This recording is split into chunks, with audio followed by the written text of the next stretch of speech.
Well, welcome everybody to our graduation. We're here to support cohorts 52 and 53 in their final project presentations. We have three special speakers here tonight. We have Imade, Temante, and Kwamara, who are from Microsoft, also from Bytecon and Onyyx. So they're going to talk to you guys about their companies, their startups, what they're doing here in South Florida, and how you guys can benefit from it.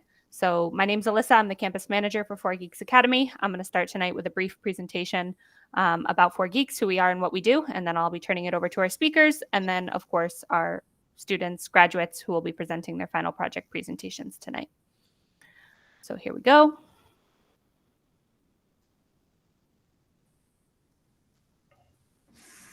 All right, 4Geeks Academy Geek Talk. Here we go. So who is 4Geeks? 4Geeks is a coding bootcamp. We are based in Miami, Florida. This image is actually reversed and always bothers me. We actually have 10 locations in 7 countries, the other way around. So we do have campuses in North, South, Central America, as well as Europe. And we are graduated more than 3,000 students now. So we have 2 main programs. We have our full stack software development program, and we have our data science and machine learning program. And really our mission, and also why we partner with Bytecon, is to help people who are what is considered underemployed or unemployed launch better careers. So these are people who are working retail jobs, are Uber driving, or just doing jobs that, you know, they could be doing something better, but maybe they don't have the means to take a program or to pay for college or to access education. So we try to break down these barriers to education through various partnerships, Bytecon being one of them. We also have partnerships with Clark University, with Miami Tech Talent Coalition, so that we can provide scholarships and access to our programs and help people, you know, launch new careers with better pay and better work-life balance. So that's really our mission and what we do here at 4Geeks. We've been named some various awards or validation. So Best Coding Bootcamp in 2022 and 2023 by Premios Excelencia Educativa. We're among the top 30 worldwide bootcamps by SwitchUp. We average 4.9 stars on reviews across all platforms, and we are licensed by the U.S. Department of Education. So we are a real school. Our mission, like I said, is to reduce the unemployment, or what we call underemployment rate, provide access to education, and increase the amount of digital talent available. We have 2 main platforms that really allow us to do what we do. They're called GeekPal and GeekForce, which we're going to talk about next. But just some other quick statistics here. 22% on average is the salary increase that our grads see after completing the program. That's on average. I've seen people, you know, have salary jumps that are just like crazy, like people who have doubled or even tripled their salary after taking the program. So it makes me really happy. It's really good to see when that happens to people. And 86% is the average percentage of students that get hired after completing the cohort. And it takes between 3 to 6 months usually for them to find a job. Some people do find jobs faster. Some people do take longer than that. But we can talk about GeekForce and how that impacts the timeline. GeekPal is our mentoring program. It gives all of our students unlimited access to us forever. So it's really about supporting them not only while they're studying, but through their continued career as a developer. So we have support channels via Slack. We have a community in Slack with, I think, 4,500 people now. We have one-on-one sessions that our students can schedule in Brief Code, aka 4geeks.com, which is our learning management software. We provide that mentorship forever. So grads, if you guys didn't know, you have one-on-one mentorships even after you graduate. If you guys launch a startup, if you're building some kind of project and you want additional support, you guys, you know, we never let you guys go. You have unlimited access to that for the rest of your life. And then global mentoring sessions, aka group mentoring sessions, those happen 3 times a week. And that's just another way that students and grads can get support, code alongside somebody, code alongside a mentor, code alongside each other, and just keep working on projects and keep building. GeekForce, this is our career support track. So in addition to unlimited coding mentorship, all of our students and grads have unlimited career support mentorship. So our career support team is led by Valentina and Sieta. Our career support team also has 2 more Valentinas on it, which I think is kind of funny. They help you with your resume, with your LinkedIn, with your interview skills, with everything you need to be ready to apply for jobs, interview for jobs, and land a job. So you can see some of our success stories here on the right-hand side. And we were talking before about that average time that it takes people to land a job. Those students that really commit to the Geek Force process are the people who land jobs the fastest. I just had a grad who graduated in the previous Geek Talk, so it was just one Geek Talk ago, about 30 days ago, and he just let us know that he landed a job today, and it's a well-paying job, it's remote flexibility, and it's exactly related to what this training is. So he was a very committed student. He served as a TA, so he's actually TAing a cohort right now, which is a possibility for our highest performing students, and really committed to the Geek Force process. And look at that, he landed a job in just 30 days, and that just happened today. So it is possible. It's been done in the past. It's being done all the time. So this is our Geek Force program. These are some companies that our students are working at. So you got the bigger name companies near the top: Ultimate Software, Twilio, Facebook, National Geographic, Uber, eBay. Then as you work down towards the bottom, you're going to see more mid-sized to smaller size companies. But really, you can't prioritize a big company over a small company. All companies have pros and cons. And even working for a small startup, especially in the Miami tech scene, is really cool. And we have grads doing that. These are different partners we work with. So some of them are educational partners like Miami-Dade College. 4Geeks does offer a program there. Some of them are community partners that we do events with. Some of them are funding partners who help access to education. We got to get BikeCon on this on our partners page here. But yeah, these are just some logos of different partners that we work with. Tonight, we have 3 guest speakers. We have Temante. He is a content developer at Microsoft and also the founder of BikeCon and Onyyx. We have Kwamara here. She does a ton of different things in tech. She builds community. She empowers women. She does angel investing. She creates access to education. She creates platforms. She's awesome, and she's going to talk to you guys about what she does. And then we also have Imade here, who also works at Microsoft as a software engineer, and he works with Temante at Onyyx and also has his own startup called ClassUpdates. And then we have 5 projects presenting tonight. So this is our roster. We have Animu with Jalen and Christopher. We have Coaster Critic with Connor, Alexis, Austin, Javier, and Sarah. We have Hinpos, am I saying that right? Leo, Tyler, Jean, Corey, and Dennis. Green Garb, Xiang, Ricky, Yaira, Wish or Junk, Robert, Cody, Hyan Sung, Brandon, and Brandy.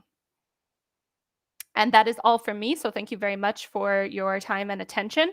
I'm going to pass it over to our speakers. So whoever would like to go first is fine with me, but you guys have the floor. You want to kick off, Imade? You're on mute, bro. All right. So first and foremost, just want to say congratulations, everyone. Just graduating from a boot camp, just from my personal experience, is not an easy endeavor. So the fact that you guys are here is just a great testament to the amount of hard work that everybody's put in. So just want to put that out there. It is a great thing that you guys are doing. And the next set of your journey is going to be, it's going to be challenging. It's going to be interesting. It might feel like a job in itself to get another job, but it is absolutely worth it at the end of the road. So just feel free to look forward to that. So my journey was a little different when regards, like, I did go to I went to Flatiron School in the Brooklyn area 2019. I graduated in 2020, so about 4-month program. And from there, it was pretty much a similar stack. We started with Ruby on Rails, then we moved to React, and then we ended up doing some Redux as well. And from there on, we just kind of had projects every single time. JavaScript in the middle, and then ultimately we had our personal project, and then ended the show like this. But from there to kind of like going into my Microsoft journey was like, it was really difficult because I kind of graduated in the middle of COVID in New York. So if anybody can imagine, like, I finally went through the process, had everything I needed. I thought I had the skills I needed to finish up in February. Bam, March 2020, the whole world, flips upside down. And it's kind of had to like restart my entire journey, restart the process, and ultimately like compete with people that have already been fired with more experience than me, as well as competing with the new set of graduates that keep coming out at that time because it was pretty saturated at the moment. So that led me to be really creative. I had to figure out a new tech stack. I had to learn Python from free formats because I didn't have the money to do anything I really wanted to do. I was working a part-time job throughout the week and just barely making rent in New York, which is terrible. It's like a closet there already. And I did Udacity to learn Python. I looked at a lot of forums and connection spaces like Blacks in Technology that had a really great job board, way to connect and meet people. I did meetup.com to just find new people that were kind of in the same boat as me that were trying to get to the next level, but just needed more practice with their coding interview skills. LeetCode, of course. Interview.io was another great practice format. So it was just like a lot of different moments that were just kind of, coming together after Flatiron, and I still had good connections, but it still kind of felt like a failing upward type of scenario, because even though I was learning more technology, was getting a little bit better, I was getting a little bit closer each time, but I still wasn't able to break that hump to finally get into technology. And I think that kind of led me to meeting Temante, actually. That was me, like, my journey. In that summer of 2020, I'm like, all right, I need to meet some more people. I need to get connections. I need to learn some more. And my connections kind of skyrocketed from there, because I was always more on like the front end side where I can, meet people, I can connect well. But that back end side of actually like doing those interviewing skills is kind of like where I was lacking. So I always tell people, with like interviewing and getting a job is kind of twofold. It's kind of think of it like the full stack side. You have the front end side, whereas you have a good, personality, your resume, things that kind of get you to the door and get you that interview. And the back end side is actually the skills that you have to provide to actually succeed in those questions that they're going to ask you. All those real world problems, the lead code problems, everything that you actually need to actually showcase that I'm capable of learning this technology. I'm capable of figuring out these problems on the job, or I'm just capable of asking for help when I need to, which is the number one thing I can say. Is asking for help kind of like changed my mindset of like, okay, they don't expect me to know everything. They just want me to figure out how I can figure it out with them. And that was a kind of like the light bulb that kind of changed my head. So that was like a whole, I think started my journey around March 2020. I interviewed everywhere for like 6-7 months. And then in November of that time, it's finally when somebody that I met that actually led me to Temante, like sent me a referral for a job. And it was a referral for a position that was actually higher than when I actually got rejected for. If anybody's ever heard of Microsoft Leap, it's kind of like the boot camp to career, pathway. And I actually did not get that one, but ended up doing really well in the next interview and just connecting really well with one of the managers on the interview, because they give you like 4 different rounds, similar process, lead codes. And, that's just kind of the journey that I took to kind of connect to somebody that worked really well. And it's been a really great success ever since, just learning more, figuring things out, growing my tech stack. And hopefully that story kind of helps somebody consider like, okay, it's possible. I just need to kind of go through, learn a little bit more, figure something else out. And the next thing is just around the horizon. Just depends on who you connect with. But I'll leave it there if there's any questions, comments, or anybody just wants to add a little bit to that. If y'all want to put questions in the chat, we could do that. Yeah. I'm probably curious to know what tech stack you work on at Microsoft, Imade. Trust me, I've had my elevator pitch down for a couple of years now, so I'm probably going really fast, just kind of get through for Temante. But yeah, congrats, thank you. Okay. Did you hear me about what tech stack that you work on at Microsoft? Right now, it's React heavy. React heavy.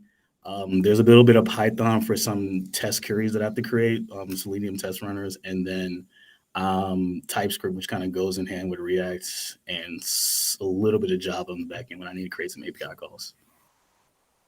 And what product primarily are you focused on?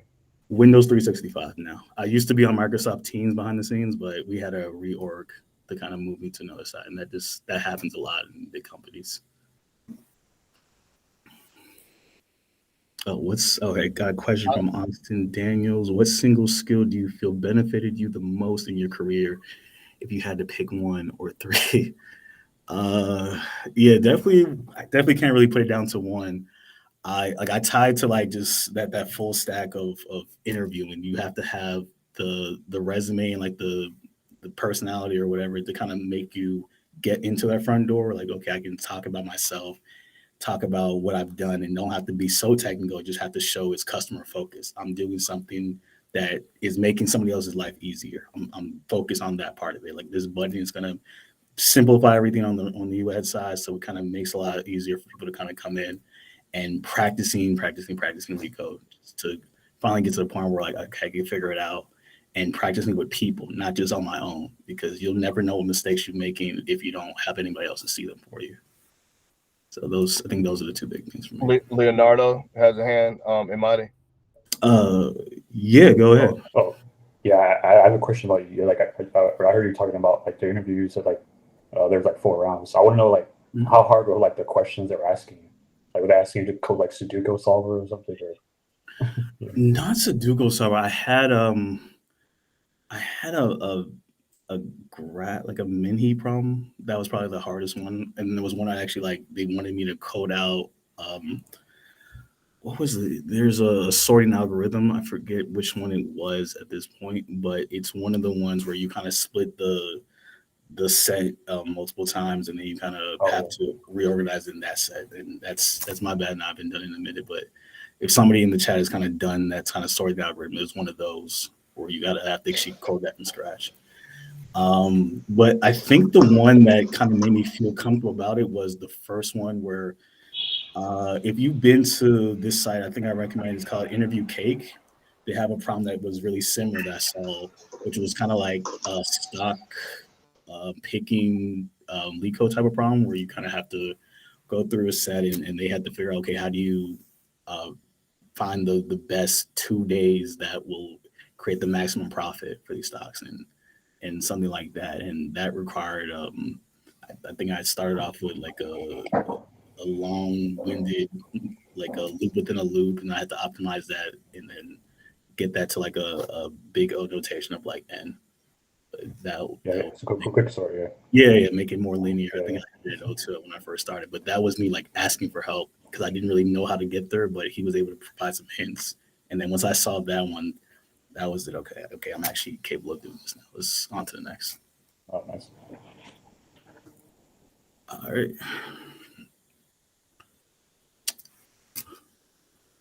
Merge sort. I think that's what it was called. Just came to.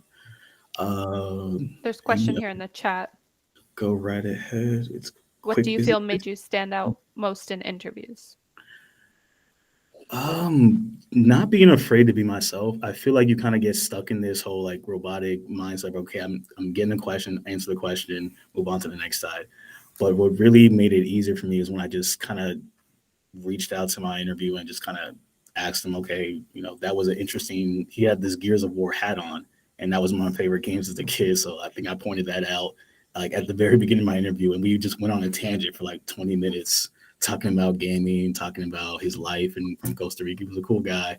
And it was weird because at the end of all this talking, we didn't even have enough time to actually like do the actual interview question. So I thought I messed up, but that was actually the guy that picked me. So just don't be afraid to be different. Don't be afraid to kind of be yourself and talk to somebody because they're just people at the end of the day. They got history, they got lives, they got stories.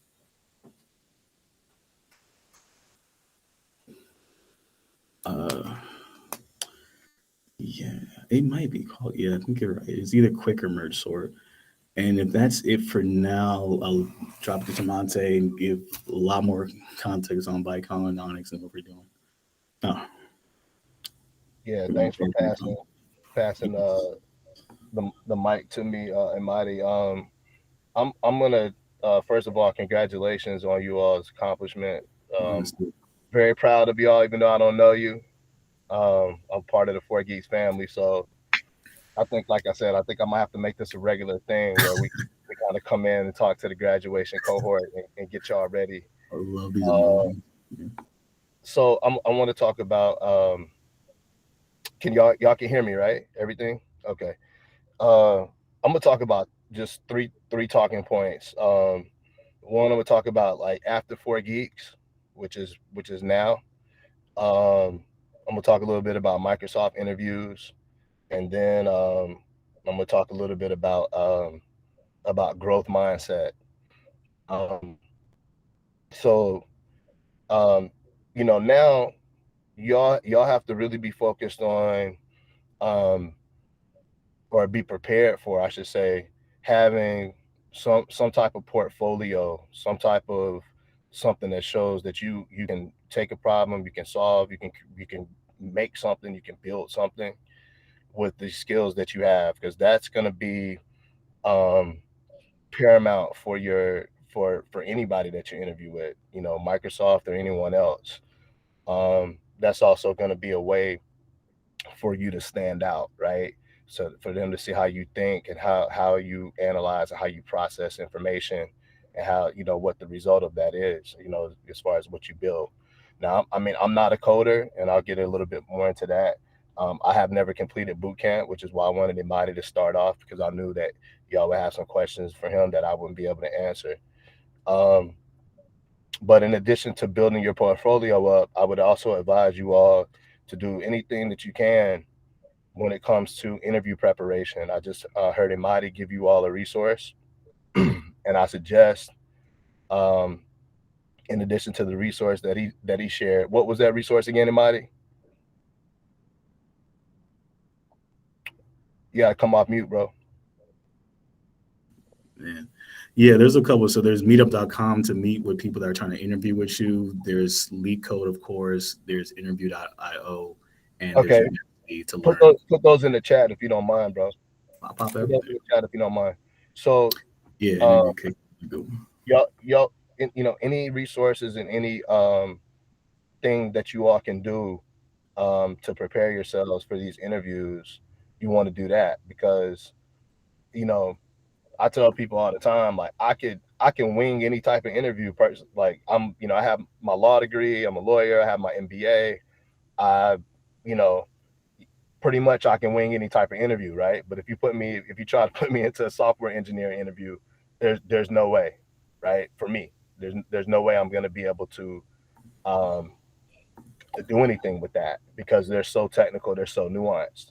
And so I know from experience and having peers that a lot of bootcamp graduates, that's kind of where they face a uphill battle. Is, okay, they have their bootcamp certification and their training and their skills, but they're not really prepared for that interview. So want to emphasize those things. When it comes to Microsoft interviews, we have technical interviews, we have non-technical interviews. My interview was a non-technical interview, more so, but what is going to be a consistent is you're going to have multiple rounds of interviews, likely the entire day. You'll start at about 9 in the morning. You're not going to end till about 4 or 5 in the afternoon.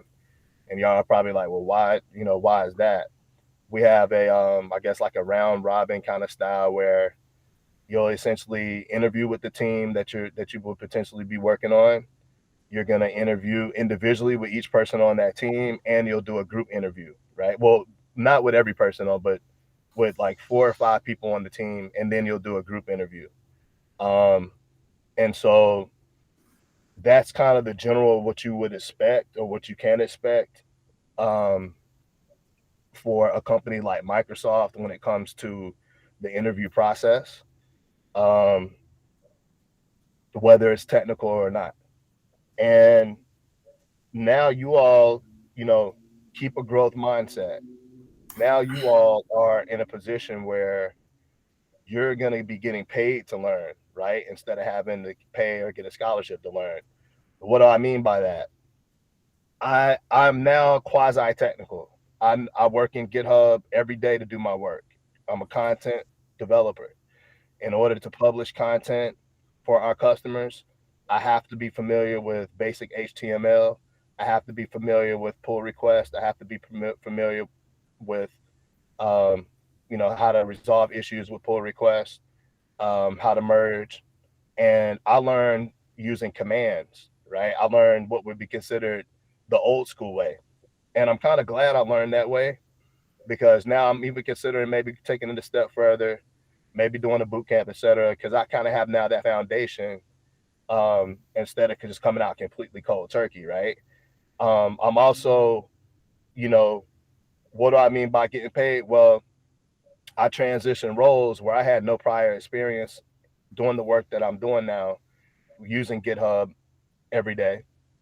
And I got paid for what would be probably about twice the time for you all, because it took me a long time to get it. I'm not gonna lie, especially learning the way that I learned. And then now we have GitHub Desktop that makes everything easier. And that's kind of a, I'm not gonna say I wish I would have had that in the first place, but like I said, I guess I'm glad I learned with, using the Git commands. But I'll say all that to say, Microsoft paid me to get to where I'm at, right? To get up to speed and to learn now where I can say that I can use GitHub proficiently. I am a content developer and I have that skill set. I'm very excited to also be now focusing on, I'm going to be focusing on Outlook end user content, which is a product that I use every day. Probably y'all use it every day too. It's one of the one of the Microsoft products, I would say Outlook and Teams, that I use every day. Like, it's just no way around it. And I say that to say I'm gonna have to learn a different publishing tool because we don't use GitHub. We use an internal publishing tool for that content called C3. I've never published on C3 before, but guess what? Guess who's gonna pay me to learn it? Y'all smile with me. All right. And I make great money at Microsoft. And I'm not saying that bragging. I'm saying that coming from a retail employee is where I started in Aventura Mall, for all of you all who are familiar. And we have level bands at Microsoft. I started as a level 30 freaking solo. I don't even freaking remember what it is. Y'all about to make me curse. All right. I think I started at level 33. Right. When Alyssa talked about doubling and tripling your salary, that is real. Okay. I tripled my salary, essentially moving from Aventura Mall, Microsoft Retail, to where I'm at now. Okay. And I've been there for a couple of years, about 2.5 years now. I've been with Microsoft for over 4 years now. And so you all are on that trajectory. Yeah, GitHub has been my, yeah, it's been my friend through my last couple of years at Microsoft, my best friend, especially this last 6 months. I should say desktop because I didn't have it before then.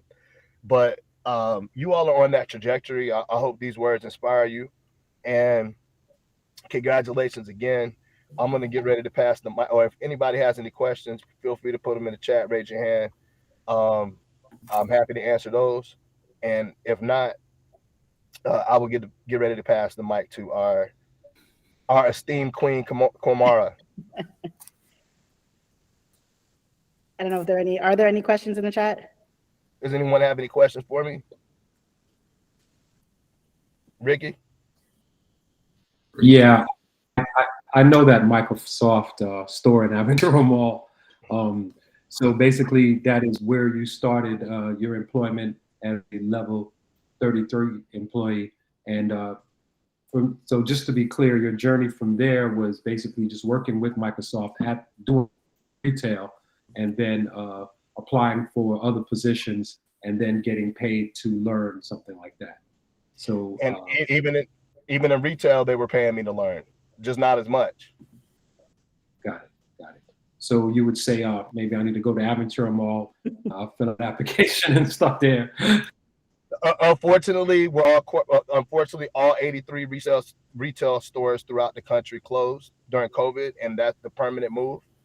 But I will say this, Ricky, it was no coincidence what happened. I was very intentional, and I knew that I was going to use retail as an opportunity, and you all peep game on this, to get into greater Microsoft. That was always the plan, right? So I knew that I was going to get in and blast off, so to speak. So that plan was executed, right? After my first year and a half, that's when I started putting that plan into motion, meaning looking for other, because you got to remember, Ricky, I have a master's, I have a doctorate, right? I have, just based off of my education, right, I can command a certain level of income. That's just a fact. So I was willing, right? And it lets you know that sometimes you have to take a step down to take a step up, right? I tell the people this all the time. I was willing to do that. If I didn't have that mindset, I wouldn't be where I'm at right now, Ricky. Understood. Thank you very much. I'm looking for those kind of opportunities. Even doing internship. My teacher, Camilo, may not be happy about us doing the internship, but I don't mind doing that so able to learn what I need to learn properly. So thanks for that inspiration, and congrats to you, man. Thank you. Are there any other questions?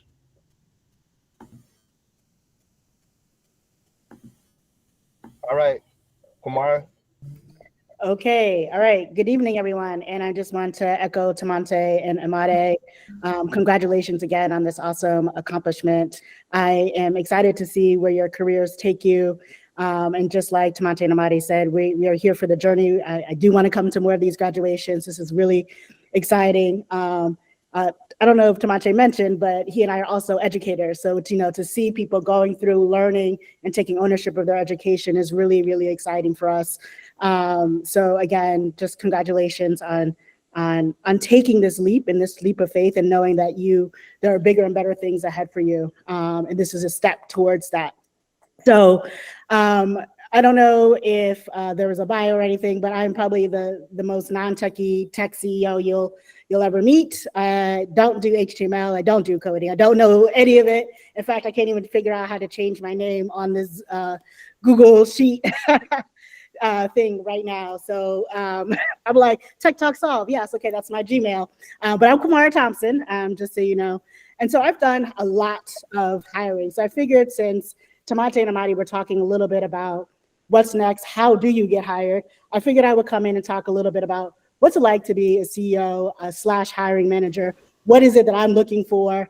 So I've been hiring folks for well over 10 years in a variety of roles, some of them technical. So like some people who have to deal with big data sets, if you think like big student number data sets, having to run SQL queries, et cetera, all the way to content developers on ed tech applications. And you're probably like, how in the world did you do that? Yes, how did I? So let's talk about that for a second. I'm really intentional when I write the roles and responsibilities that I want for a particular job description. And sometimes they can be a little wordy. That's the English side of me. That being said, I want people to hopefully read that. And I can kind of tell based off of how you put your application in or your resume in, whether you've actually read these roles and responsibilities or whether you were just kind of giving me a whole bunch of, let me just throw this out into the ether and let's see what sticks. And if you're looking for these high profile roles, that's just not going to cut it, right? You have to be really thoughtful and intentional around the ways that you're translating your skills to folks. But the way that I work is I'm not a micromanager, and I'm very clear, like I don't know the technical skills. I don't know all of these skills. Therefore, that's why I'm hiring you. And so what I'm looking for is for someone who feels confident in the work that they're doing. So you've applied, so that shows some kind of level of confidence, like, hey, I can meet these criteria. I've got these particular skill sets that the organization is looking for. And when I'm listening to you through the hiring perspective, I'm trying to figure out, can I trust you to actually take this skill and take this role and bring this role to a whole nother level? What I'm hoping is that we are developing a relationship. So hiring is a relationship, right? It's not just about you trying to get a job and me trying to figure out who can do this work. I'm hoping to literally walk with you through a career path and a career journey, whether you stay with my organization or not, or whether I can help you into the next level that you're trying to get to. And so when I say it's relational, I expect it to be a very conversational piece. I don't like, hey, I'm going to ask a question, you're going to give me an answer, and then there's like dead silence in between. I love what Imade said about, he was talking to his hiring manager around the gaming.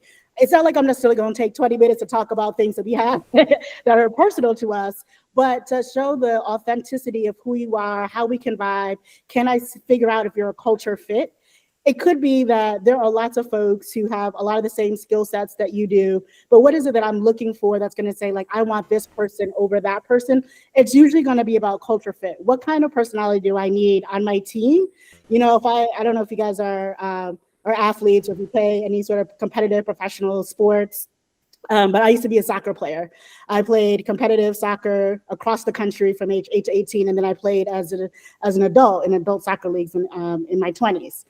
And I'm always thinking about how can we mesh together as a team to get to the goal, right? It's how do we create a winning team? So it's not just about you as an individual, right? You can't just be Michael Jordan, but who's going to be Michael Jordan, Scottie Pippen, and everybody together and making sure you got, the dream team known as the Chicago Bulls back in the 90s. And that's literally how I think about hiring. So it's not just about whether you have the skill sets, also about like the personality and the culture fit. So oftentimes when I'm talking and writing my roles and responsibilities, I say, this is what my company is about. This is the mission of our company. This is the ethos of our company. And I want you to read that because I want you to figure out, like, do you align with that ethos? Like philanthropy, for example, is something that's major to me.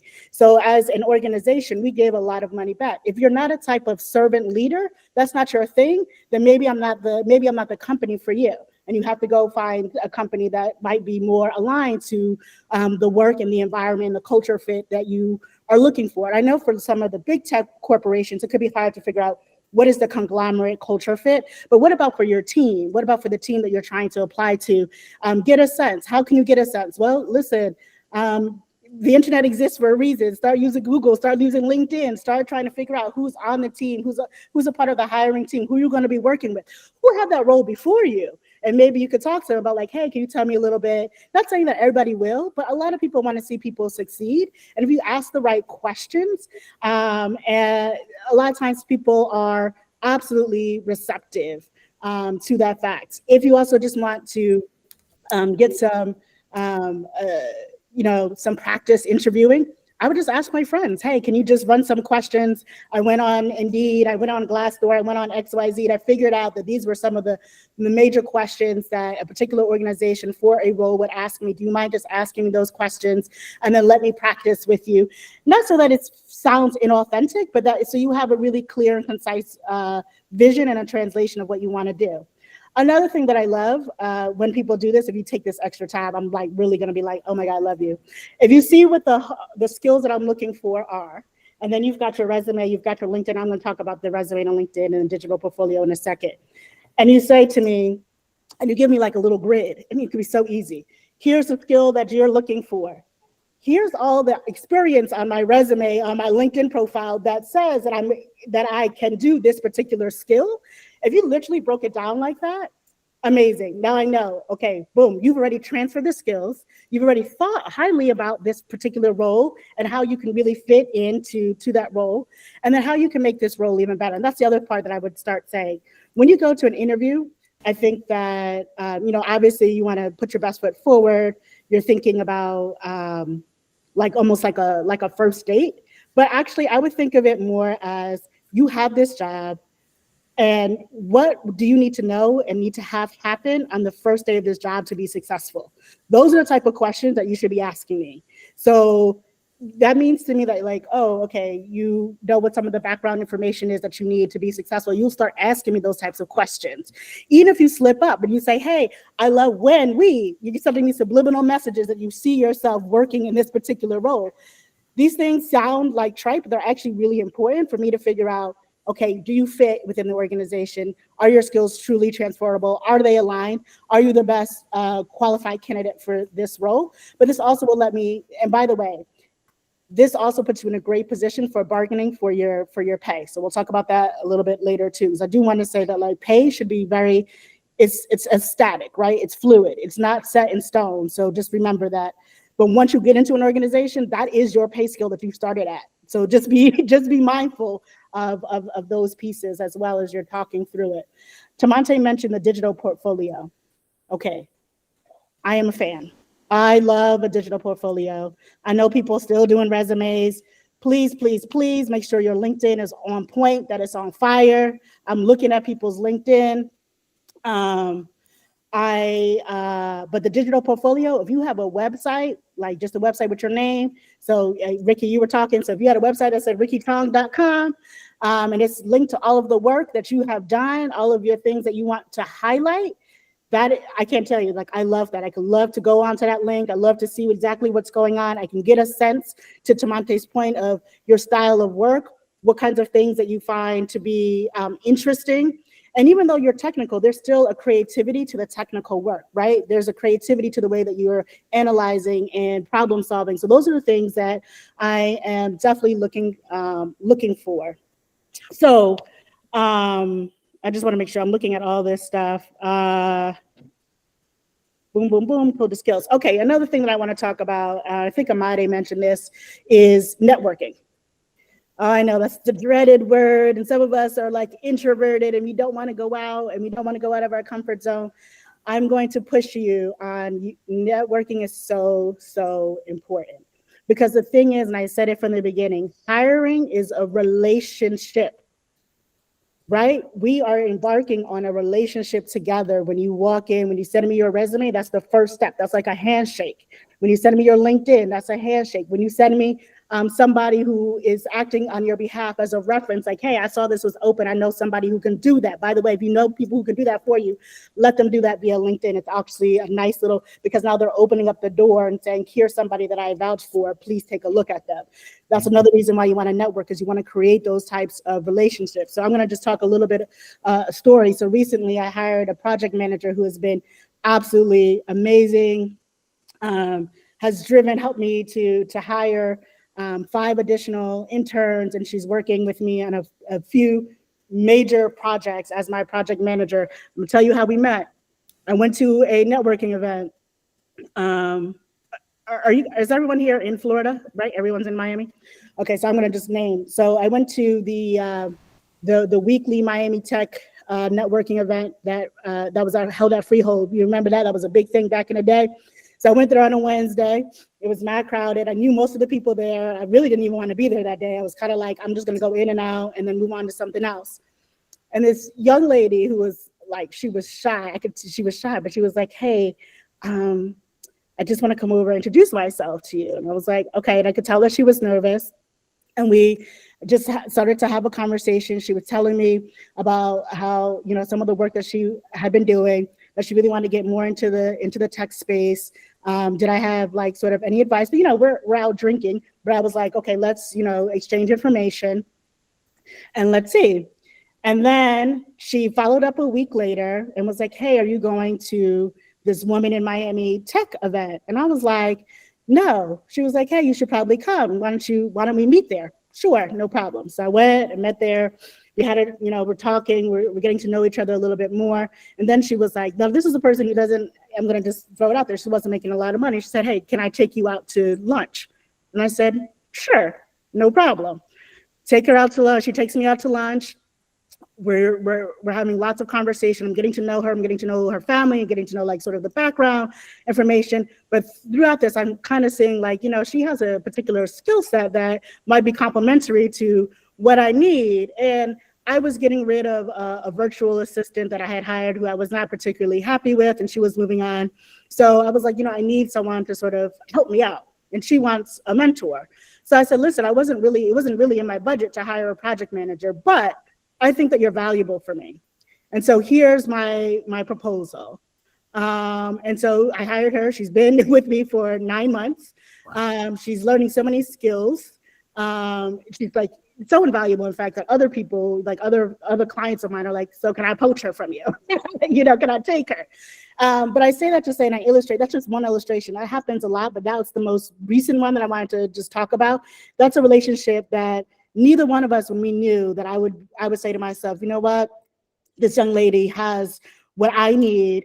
Even though she's introverted, and she told me everything. She's introverted, she suffers from anxiety, all kind of stuff, but she's amazing at the work that she did. She went out of her comfort zone to come approach me and to keep that relationship going, to the point where, like I said, now she has a position with my company and working on some major things that she can now add as part of her own portfolio in an area that she's trying to get more into, right? And so like I'm giving her leadership positions and managerial roles. So she's managing my interns. She's like, I want to learn how to be a leader.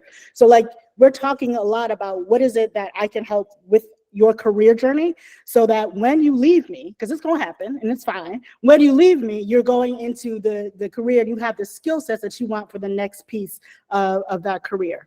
So networking is really major, even if it's like you just hone in on somebody, one person, when you're out and about and you develop a relationship with them. You just never know where that relationship could go. So, you know, just think about how you can start building those relationships. And it doesn't always have to be at like a place where you're, drinking or whatever. You can go on the tennis court. You can go play basketball with people.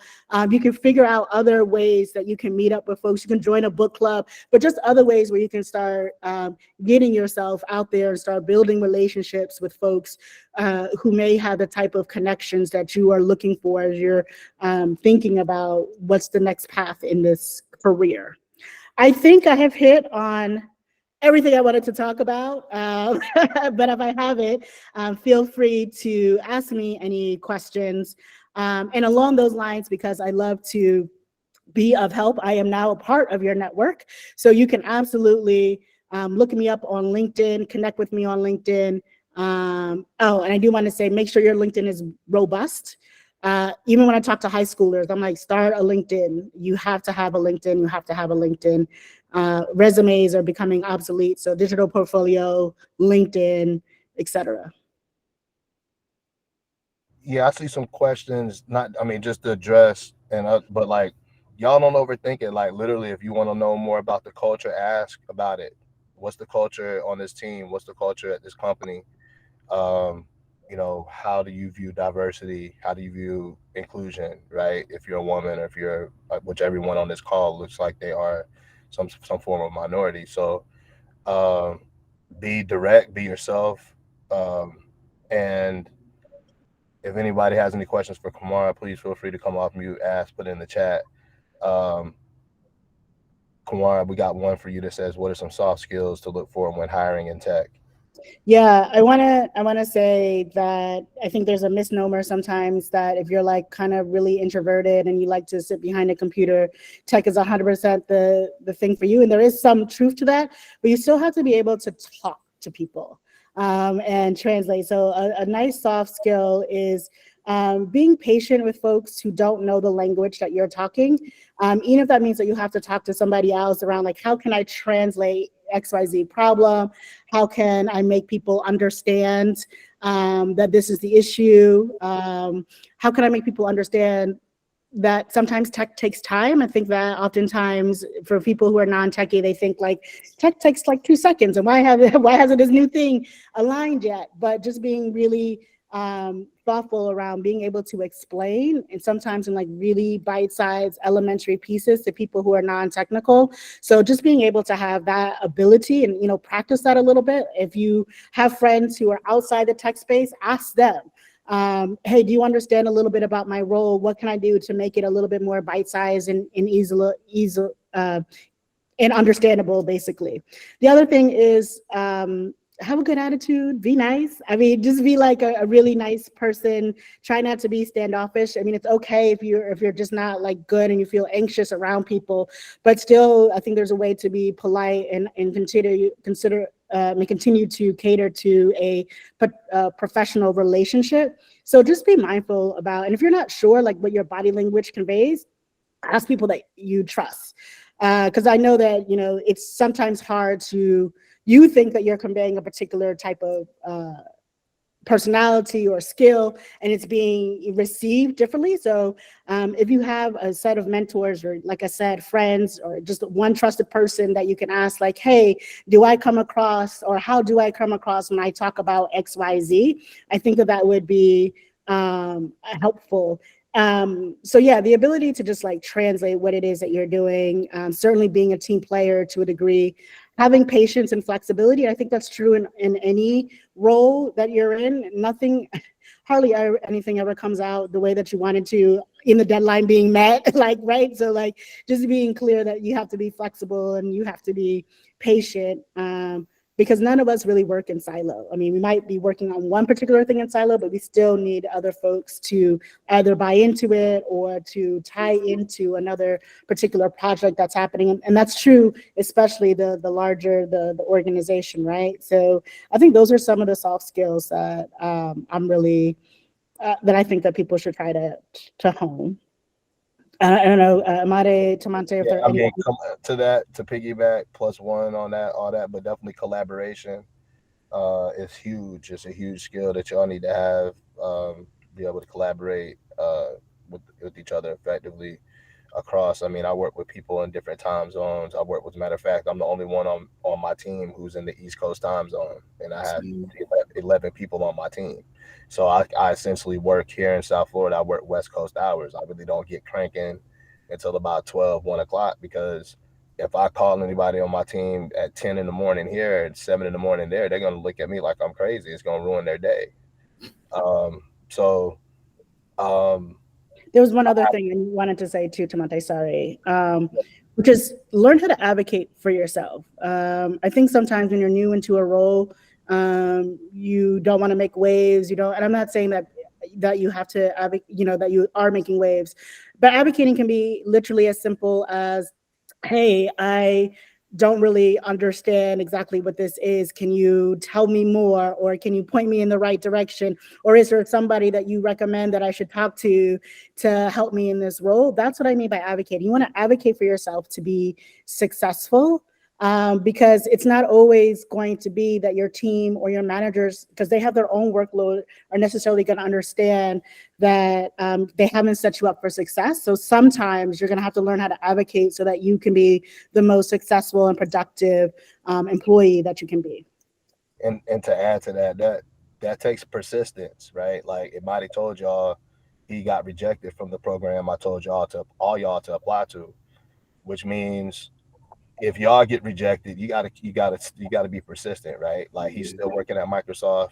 I being completely transparent, didn't get a couple of roles that I applied to before I got promoted out of retail, right? But I was persistent, and that is another way to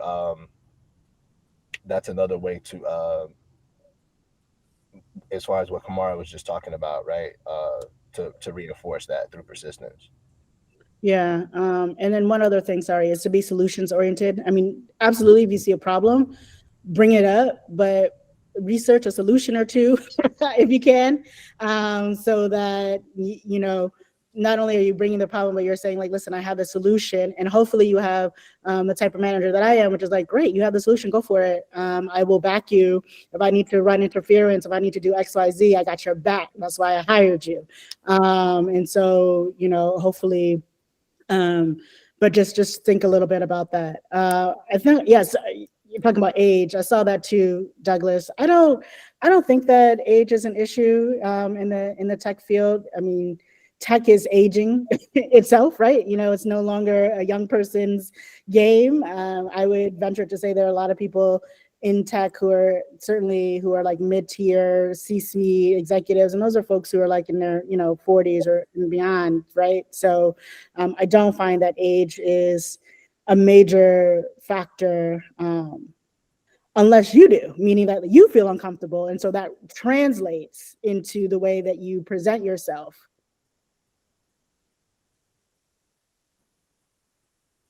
I know that y'all have presentations coming up. We take, I think, another question or two. And so, Ricky, yeah, you got a question, sir? This is a question basically for everyone, for you guys. It's in regards to, once we leave 4Geeks here, what would you suggest we continue to practice or maintain, so that while we're waiting for that opportunity to open up, so that we don't get soft or forget or something like that? Is there anything particular that we should, practice or continue to keep up until we're able to implement that into the workforce? That's a great. That's a real good question. I'll let Imade give specifics, but I say anything you can to start building that portfolio. Some of that's just going to be your own creativity. You got Chat GPT now, bro. You can literally prompt it and say, I just finished coding school. Give me some creative projects to work on for my portfolio, right? Entry level for my, like, it's like that now, right? But Imade, if you want to be a little more specific, go ahead.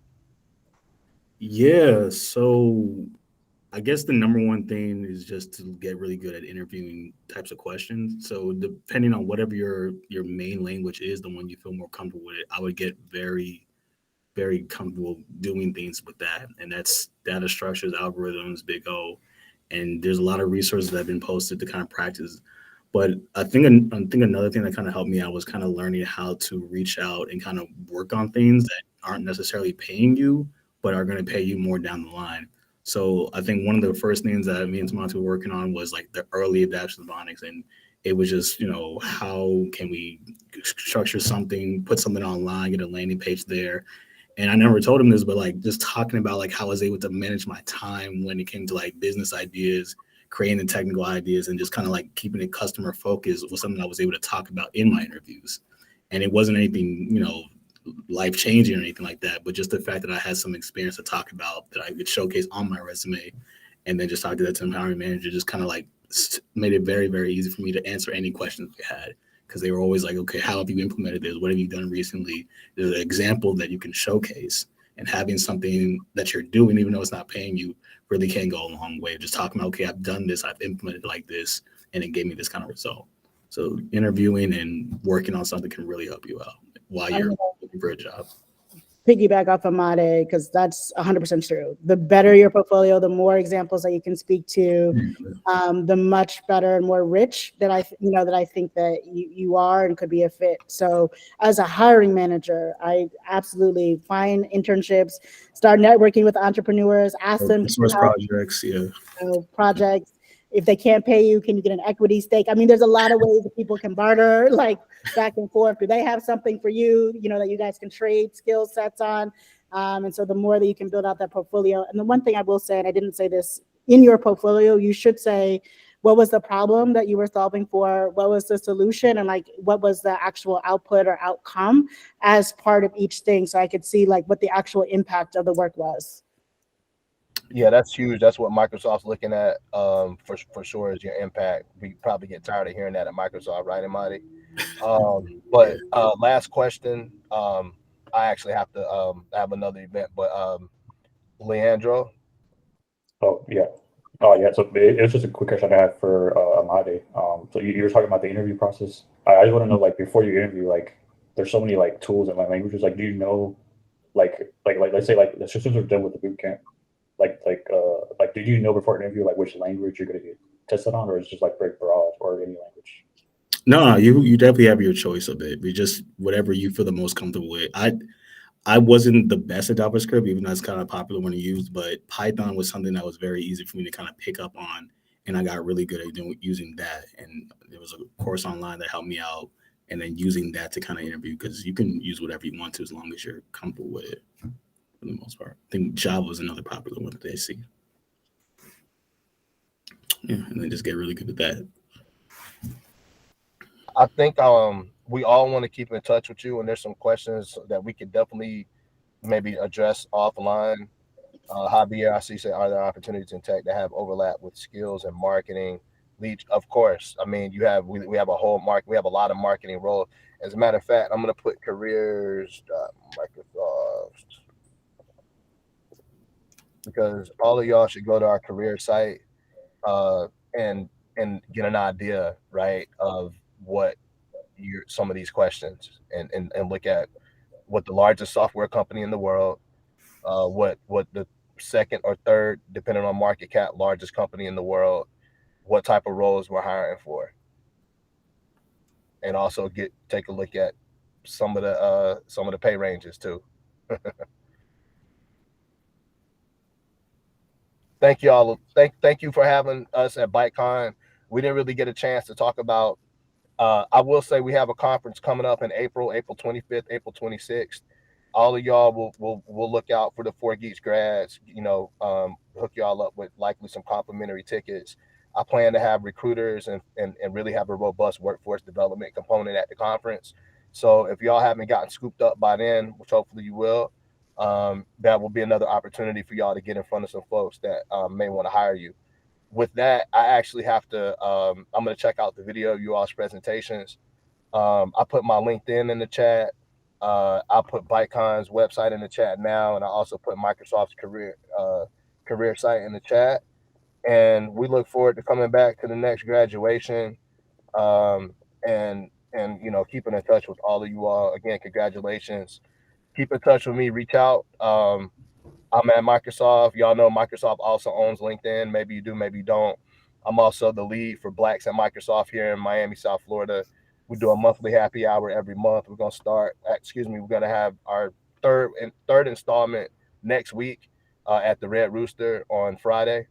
And we also have monthly workshops at 4Geeks Academy that you all invited to attend. We have our next workshop also next week on Thursday. We're going to be talking about getting into some metaverse stuff for anyone who's interested. So thank y'all very much. And Imade, Kwamara, if y'all want to close out, I actually have to go to a little school dance for my kids. But with that, y'all keep in touch with me, and thank you very much. Yeah, I'll head out in a little bit. I did want to know when the recording for this is going to be posted. Is it just an email link, or will it be online somewhere? It'll be on our YouTube channel. It usually goes up pretty quick. Today's Friday, but probably Monday next week. At the latest, it'll be up by the end of the day. Perfect. And I just want to piggyback on what Temante said. So 4Geeks and ByteCon do hold recurring events together each month. I believe we started in July. We had an event with Captain Haiti. Then we had a ChatGPT event. Then we had an event with Kwamara, which was you don't have to be a techie to be in tech. And then next week, September 28th, I just put the link in the chat. We have Metaverse Metamorphosis, the future beyond social media. They are really cool events. The vibe is awesome. You meet really cool people. You get to talk, network. We talk about cool topics. It's on our Brickell campus. So if you guys are in South Florida, please register. Please come. We have drinks and light bites, and it's a really good time. So it's a chance to network personally with the people you met tonight and with other people in tech or looking to break into tech. And it's a really good vibe. So that link is in the chat too. Awesome. I actually linked mine. You don't have to be a techie to be in tech, because somebody asked about other type of skill sets and other type of roles that you can have in tech that are not tech based. So that's a live of our last workshop. So it's not nicely edited by any means, but you can pretend that you were there. And actually, if it's okay, I would love to sit and watch the project. So I'm not leaving quite yet. Like I said, I geek out on this kind of stuff. So I'm really excited to see what you all have created. Thank you, Kwamara. Thank you for staying. We can move right into projects then. So our first group up is Animu with Jalen and Christopher. So you guys can take over.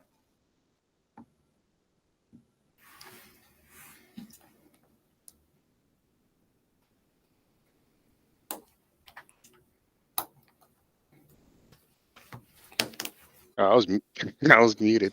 Okay, I got it running, Jalen, so you could just start the slides. Okay.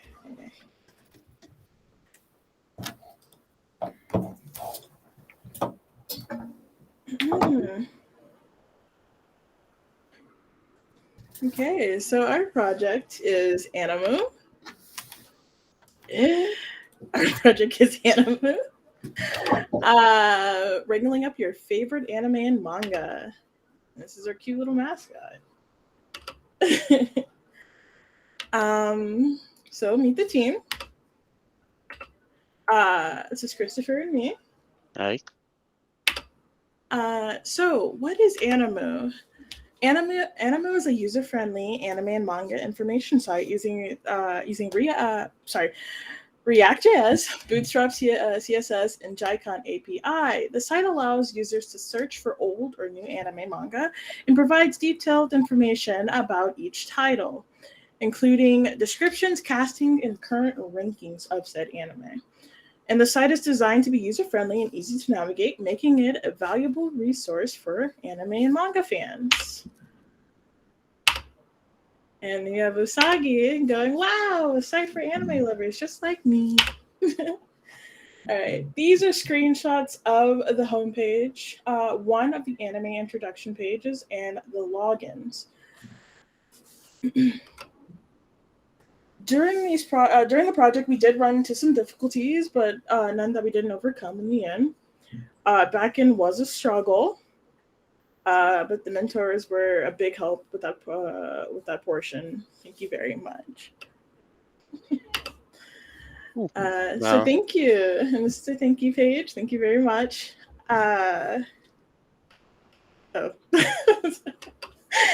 And yeah, sign up and join anime today.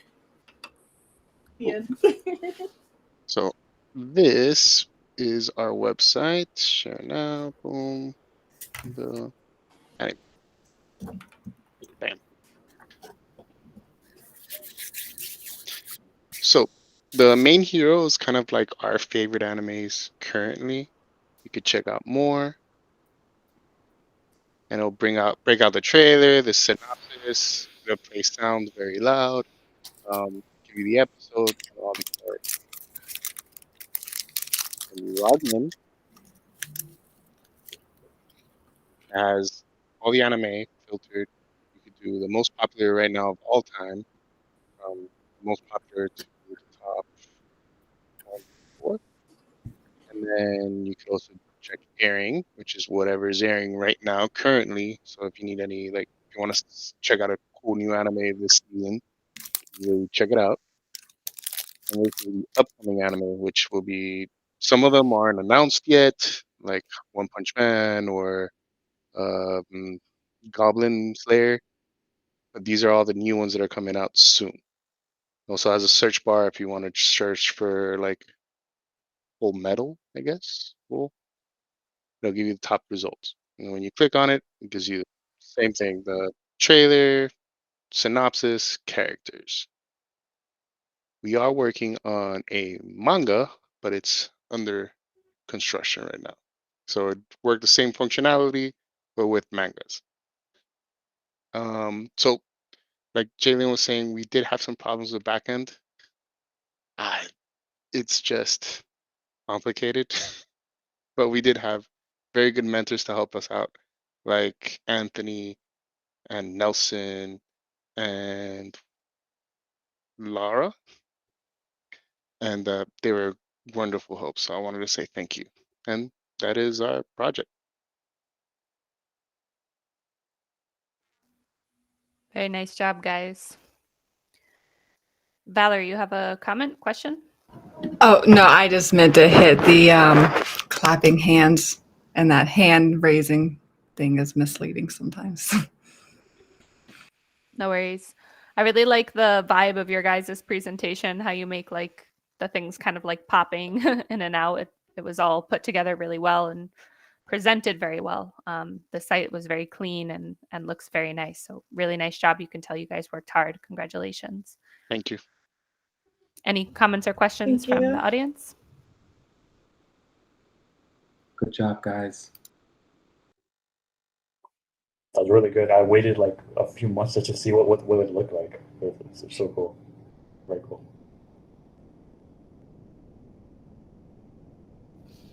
All right. Project number 2 tonight, we have Coaster Critic with Connor, Alexis, Austin, Javier, and Sarah. Yeah, let me get this set up real quick.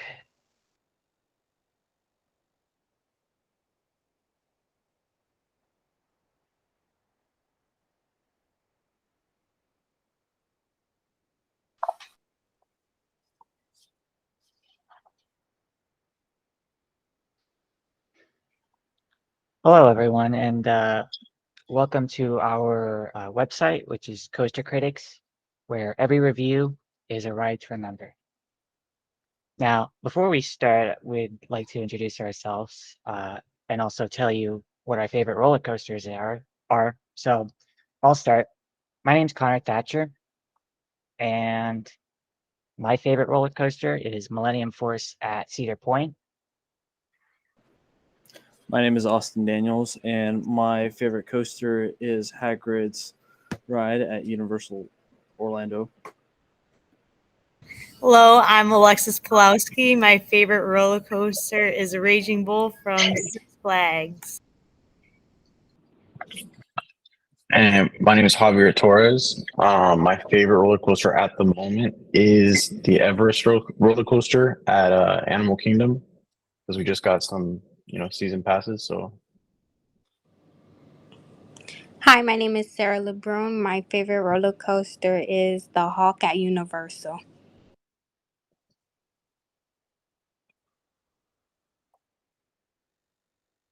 Awesome. So what is Coaster Critics and who is it for? So often on most people's family holidays, they usually visit either speaking from Orlando, either Orlando or another theme park city that has roller coasters and theme parks.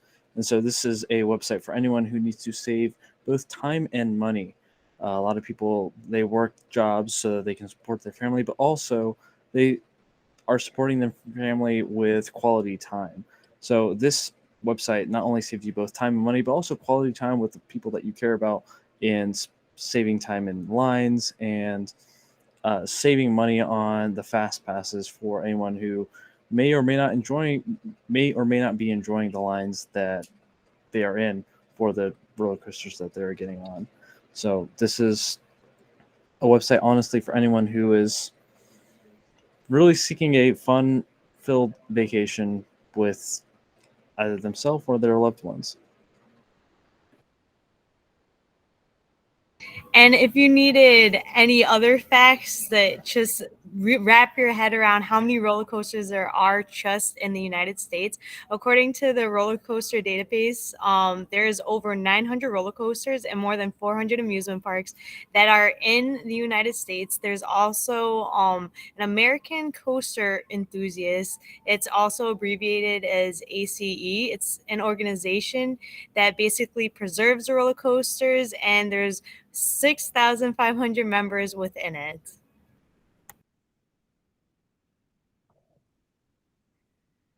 Cool. And some of the stuff that we use to go ahead and create this, in the front end, we use JavaScript, Bootstrap, React, and CSS. For the back end, we coded in Python, and we used Flask and SQL Alchemy to like build the database and set up the routes and whatnot. And we also used Flask JWT extended, and that's for our like token authentication thing in the back end. And then for third-party APIs, we use this website called themeparks.wiki, which is just like they had a API for like roller coasters and music parks and whatnot. And we use that in conjunction with another API called Open Medio to display the current temperature and weather at a given amusement park. And then we also use SendGrid for our email API for like password recovery stuff. So now let's take you for a ride and show you what our website looks like. So give me 1 second.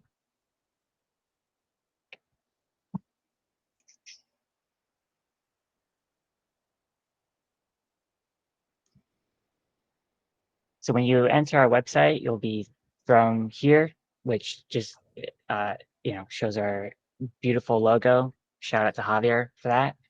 And also just summarizes what this website is about and why you'd want to use it. So let's go and look and try to find a coaster or a theme park we want to review. So here's our search page. We can look for any coaster we want. For instance, my favorite coaster, Millennium Force. You can see some like information about the ride, like who made it and what year it opened, and also some general stats. You can also click on the park that it's located, and you'll have access to all the other roller coasters that are at the park, as well as some reviews of the place, which there aren't currently on this page, and we can change that real quick. But first, we need to sign up. So I'm going to make an account.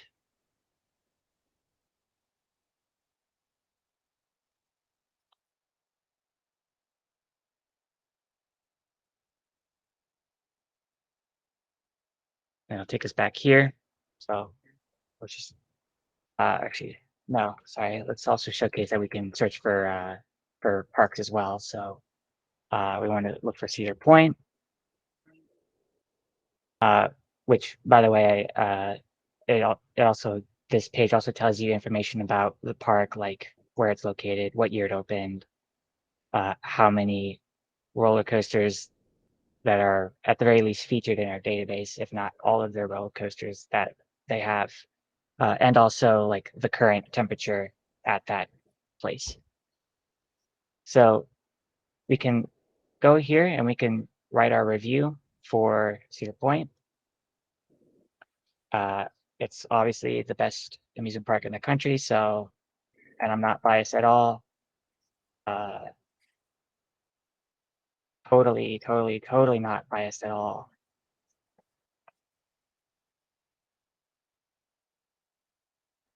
And as you can see, I left my review here. I gave it a score out of 10. And it also is reflected in the park or in the rating of this thing, of this page. And also, if you want to look at for other people's reviews, you can go to their profile and they have reviews for, like this user, for instance, has reviews for the park Kings Island and Carowinds, as well as the roller coaster The Beast. And when you're done, you can just log out and you'll get sent back here. So let me take you back to our little presentation. Yeah, quick question. Does the information still persist if you make a new account and you log back in to see that review? Oh yeah, that still exists. I just had to kind of, yeah, you can still look at that, the information about your review and whatnot. So like I can go back to I can go back to the review that I put down. Oops. Like say you parks. Okay. Oh. Say you make a new account though. Say I make a new account? Mm-hmm. Okay.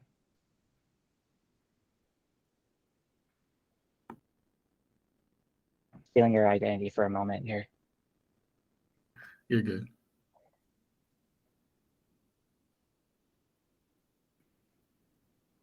So I can go to Cedar Point, and the review that I placed is still there. Nice. The only reason that you need an account is so that you can actually place reviews down. That's pretty much it. So. Oh, I like it. Nice. Good work, guys, on the back end. Okay. So back to our little presentation here. In terms of sort of the challenges that we faced, I would definitely say that, like, you know, the communication game on our part, especially my part actually, could be a little stronger. Certainly early on, like it was a struggle for me. I'm not naturally a great, like, I'm not great at like speaking and talking and whatnot, like, which is just kind of a, you know, a bit of a byproduct of like being on the autism spectrum and whatnot. So to say that I was like, you know, out of my comfort zone a little bit, trying to like be like the leader and trying to make sure that everyone knew what they were doing. A little bit of an understatement, but I ultimately, we ultimately figured it out in the end. Another thing that was a bit of a challenge was a general sentiment amongst our team is that the back end is pretty scary, especially when it comes to like working with data that you're not quite able to like fully like have access to. You kind of have to like, you're working with this curtain that's like the tables and the models of like SQL alchemy and whatnot. So it was a bit of a challenge to work with, to like kind of wrap your head around that a little bit. But I also know like another thing, we had a little bit of a hiccup with our with like the email API, and I know Javier has some words on that if you would like to elaborate a little bit.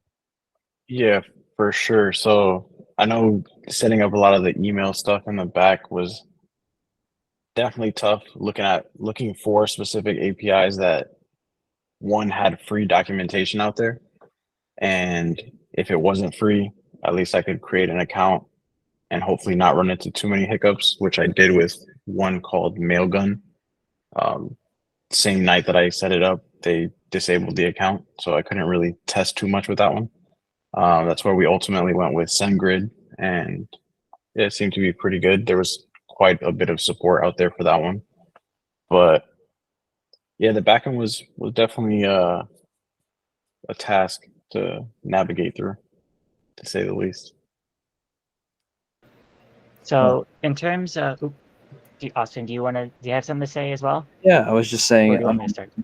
Yeah, for what we'd love to add on, I was also going to mention that we were looking at Stripe for adding priority reviews similar to other social media sites that have a check mark or quality subscriber, similar to Elon's check mark or Instagram's blue check for people who wanted to leave quality reviews.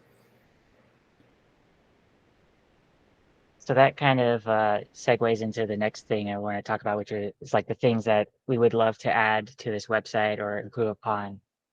Because this is like a website that that you could take in a number of directions and really kind of build on top of. One thing that we had planned from the beginning, but we ultimately cut out at the end, was the ability to upvote or downvote reviews. Because sometimes like there's going to be people on a website like this where it's just they're posting like a negative review and they're just being negative for negative sake, or just as for whatever reason. So having the ability for users to sort of like kind of moderate that by just like expressing their either approval or dislike for a certain review would be a great feature to add to a website like this. On top of that, I guess going more into like the actual reviewing system itself, like there were a lot of ideas. There's a lot of ideas that certainly I had like in mind that maybe we could have added, but it would have just been a little bit more work given the time that we had.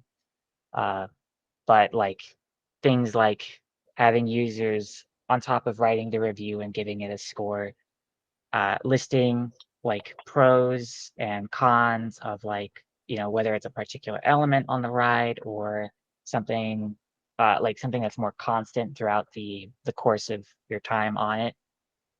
Maybe it's like theming, maybe it's like you thought the coaster was really smooth or something like that, or conversely very rough, whatever. And also like the ability to have like sub ratings on top of the main like rating. So like maybe they could rate it based like the layout of the coaster, or they could rate like how smooth or rough it is, or whether like how good the theming of the coaster is. Uh, another thing that uh, another thing that we would like to improve upon with this website is like just like kind of basic quality of life features that you would kind of expect some website like a website like this might have, like for instance like more like profile personalization stuff, like profile pics. I thought about the idea of like having a user's like how like put in their home park. So like if you went to my profile page on it, it would see Cedar Point, Sandusky, Ohio on it, something like that. And also stuff like dark mode and whatnot would be like nice features to have on a website like this. And then also finally another thing that we would like to improve upon is just the visual aspect of that website, because we did focus more on like function over like I guess function over form, or is that the saying? Function over the style of that website. But obviously it is a little plain looking, and we could certainly improve upon how that website looks. So that is the end of our presentation. Well, I would like to have my team give their thanks if they have anyone to thank in particular. If not, I will give my, otherwise I'll give my personal like thanks and then kind of wrap up our little presentation here. So does anyone have some words that they'd like to share?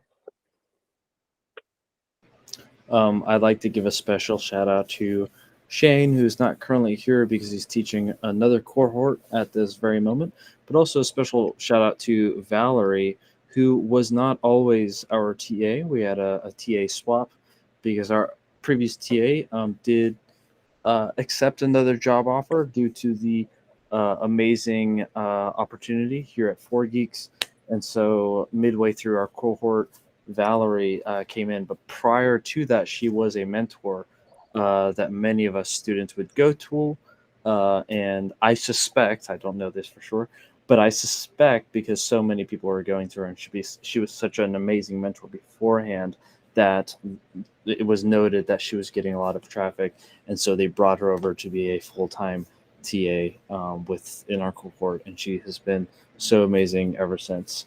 But yes, Christian was the previous TA, and I'd like to give a shout out to all three of those.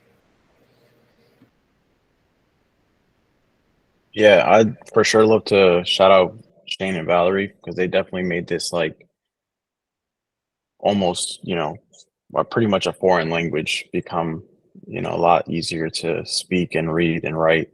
So for sure, thank you guys so much. Also, I want to say thank you to my girlfriend for being here and watching my presentation and supporting me throughout this whole thing because for sure, I don't think I could have, gone through all of it without her. And then lastly, I want to thank, my team here for, just going through this whole course with me and then also going through this project and all of us just, coming together and making this really cool, coaster thing here. And Connor, you killed it. Yes, also our first leader, Connor. Yep.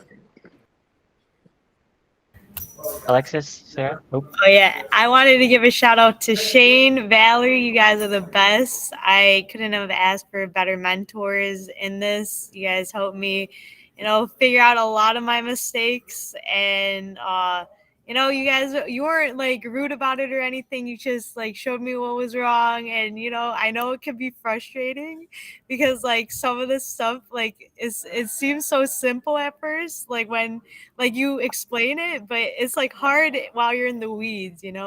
So thank you for being so understanding through everything. And then of course the whole team, Connor, Austin, Javier, Sarah, everyone that helped with this project. That was awesome. I'm glad we like worked together.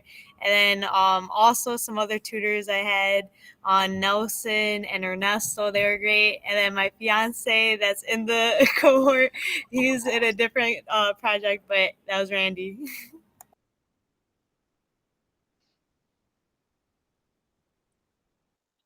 If we got no other words here, then I'll finish up the presentation here because I also want to give my thanks to Shane and Valerie.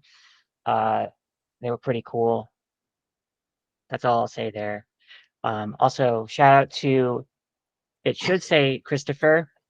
It says Christian, so my bad, Chris, if you're watching this. But Christopher Morihon, who is our TA, our first TA, he was there for like 2 weeks. He was also pretty cool as well. I would also like to thank the tutoring and mentoring system as a whole for helping my team get us in the direction that we wanted to go. And then I would also like to thank 4Geeks, the people like Alyssa and Laura and Marcella as well. Like those are some of the people that some of the higher ups that I have chatted with for giving us the opportunity to be, to learn to be like software developers. And finally, I would like to thank my team, the rest of my team, Javier, Austin, Alexis, and Sarah. for having to tolerate me for a whole month. Like, I mean, I don't know that I could do that. Like, you know, so y'all are stronger than me. You're awesome, my dude. And I think that's it.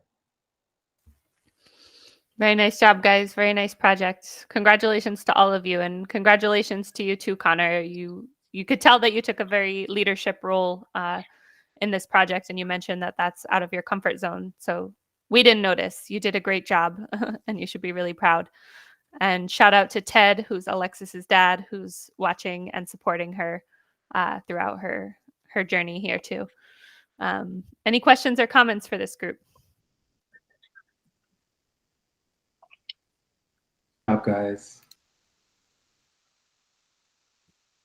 Very cool idea. I don't think a website like that exists, like a roller coaster review thing. Very cool. Thank you. Alrighty then, if there are no further questions for this group, we'll wrap up this one and head into the next one, which is Hinposts with Leo, Tyler, Jean Corey, and Denise.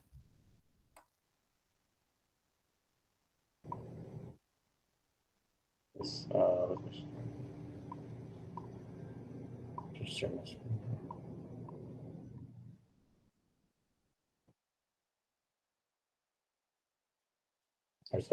So I thank everyone for being here tonight.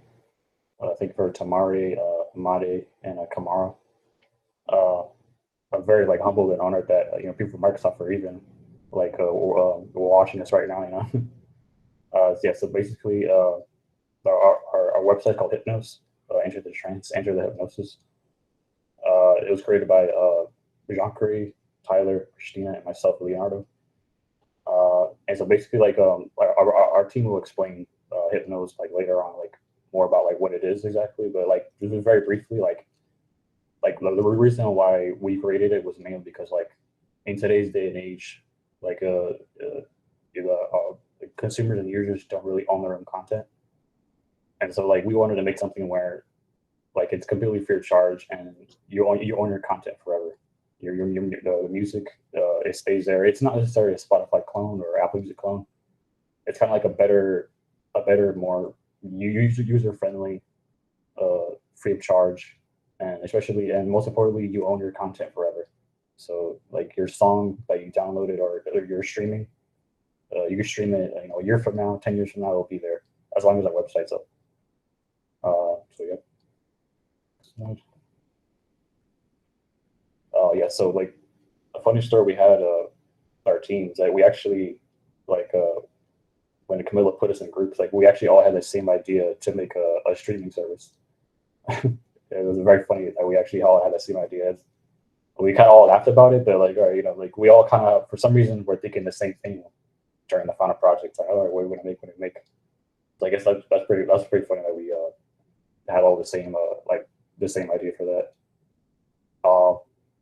So very very briefly, why I decided to become a developer. I mean, for me, I kind of love coding. I make small games. I know a few languages. I would say it's pretty much a passion for me. The fact that eventually very soon I'll be getting paid to code.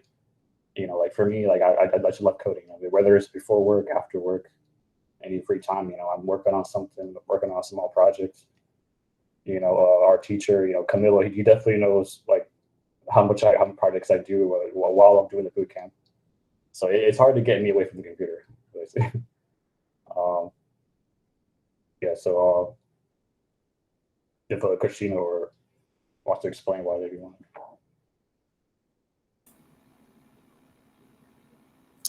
Hello, everyone. I'm here super excited to share a little bit about our project. I think, Leo, you can go to the next slide if you don't mind, please. Okay. Thank you. So why Hypnos? So I want just to introduce you a little bit about this. This is how we like to call it, a revolutionary music app, which leverages the power of the Spotify IPA to provide users with free access to an extensive library of music. Can you go to the next one, please? Thank you. Here we have some facts, some numbers, very related to the music industry per se. But let's acknowledge the importance of the music in our life besides this. As we know, music is a universal language. It helps people to connect in different levels, and it's also a way to inspire, to motivate us, and it's increasingly digital. It's getting big in the digital world. So that's why we wanted to come up with this idea of create a music app that's not going to cost you. It's not going to have highly cost offer if you want to have or not an account.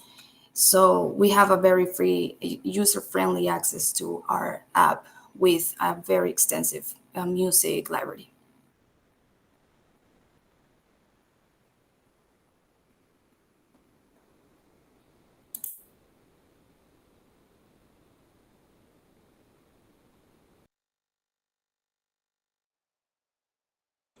I'm not sure if Tyler's there. All right, hello. So I believe that music is a great way to build connections. It is important for communities because it serves as a unifying force that brings people together and also helps fosters cultural identity and self-expression. These are the few things that we've used to create our website.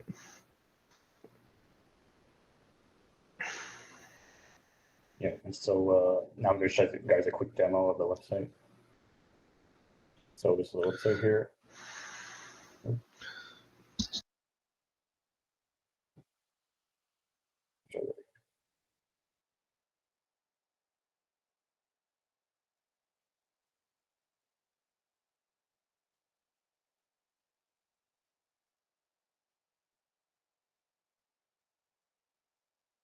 So there's a homepage here.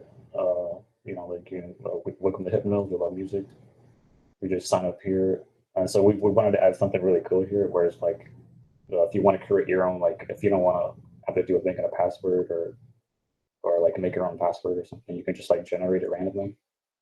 So if you press it a few times when you're satisfied with it, you can select that. You can hide your password as well. Hide it, generate it. For the sake of it, I'll just create them.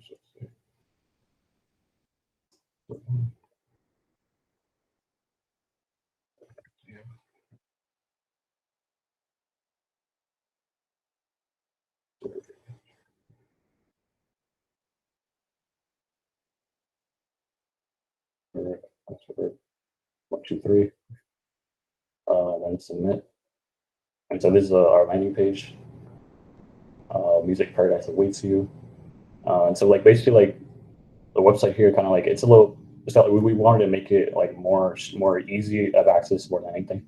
So not a lot of pictures or anything, just like people just want to just like love music because you want to listen to music.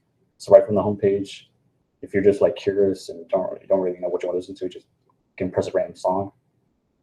And here, if you press it, and this is like you can listen to the actual full song. It's a good song. So I'm hearing on my end. It sounds pretty good. Press it again. Get a new song.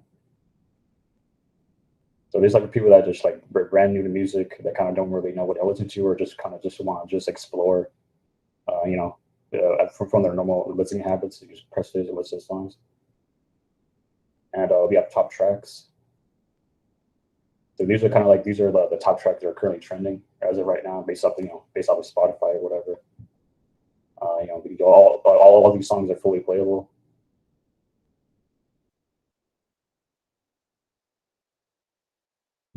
You can actually hear it, that works, but I think you're the only one that can listen to music right now, Leonardo.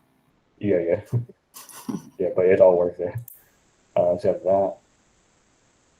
And we have to scroll down. So right here, these are the top tracks right from the homepage.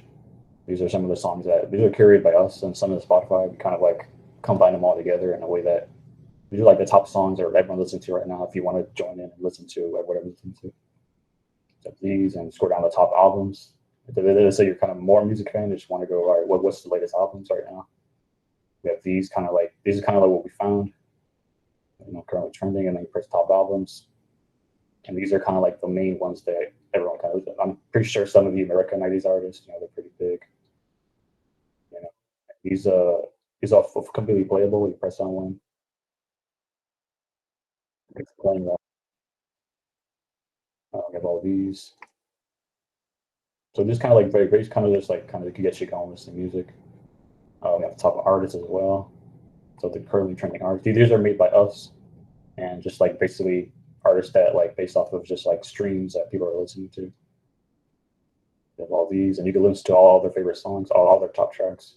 If you've never heard of, for example, Justin Bieber, which is gone, you can listen to some of his favorite songs. I mean, his top songs he's made. BTS, that's one. All that. Albums. And then also, if you want to just like search for an artist as well, you have this. So from right here, you can like this artist page. So basically, this is something that like Spotify and Apple Music they don't really have. It's like that's what we kind of wanted to like make it. That's why like Hypnos is exactly a Spotify clone.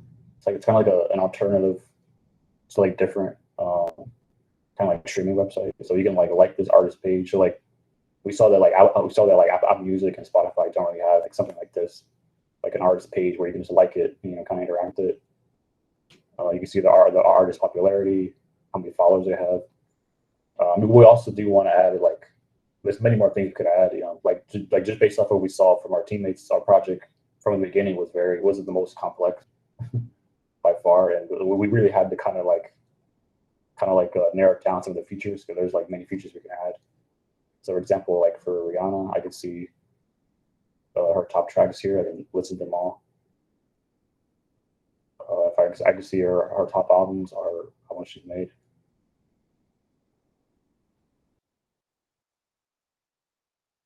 I can add to favorites. I don't like it. I can refresh this again. I can get a new artist as well. The Weekend, I can see all his top tracks as well. Starboy, Tucker, I can like this. I can see all his albums as well.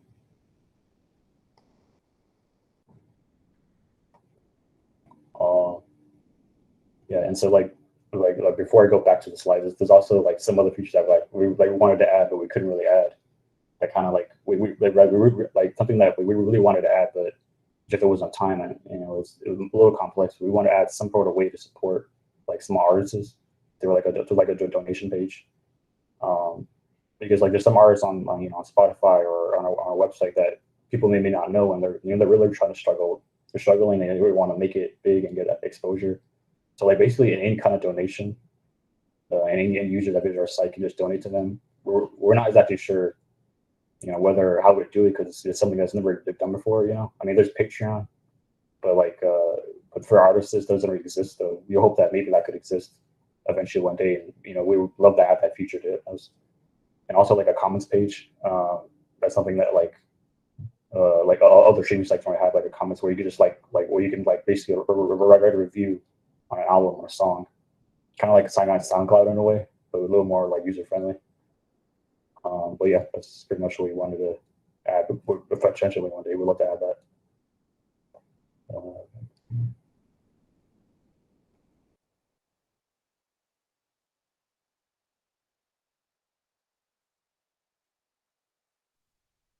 Oh, right. And just adding on to that, yeah, we were having some trouble in the beginning, just connecting everything, like the API login feature and all that good stuff. After a while, we were able to get some of those hiccups done. The search bar was something that we did have to remove towards the end of the project. It was something that would search through a filter with the Spotify API and then change that last artist page accordingly to the artist that's chosen in that search bar. So yeah, that was something we left out there. But other than that, I am proud of my team for all the challenges we went through, all the objections that we overcame, and yeah, proud of you guys. Yeah, definitely. So I guess I'll finish off. I just want to thank everyone that Imade, Kwamara, and Temante. I'm very thankful you guys are here. Alyssa, Laura, Anthony, all the mentors I went to. Sometimes I had to cancel. I was busy, but you guys are, I love you guys. Camilo, Michelle. Yeah, thank you for everyone that's here as well. Thank you for giving our presentation. And I especially want to thank our team. My team, we're for the four of us really got down and dirty and really got this done because this project wasn't easy. And everybody everyone kind of stepped up to the plate, kind of did their part. We all make sacrifices. We all work full time. We got some of us kids, and we got busy lives, but we all kind of came together and really made this happen. And I'm very surprised and I'm very thankful. Yeah, so thank you everyone.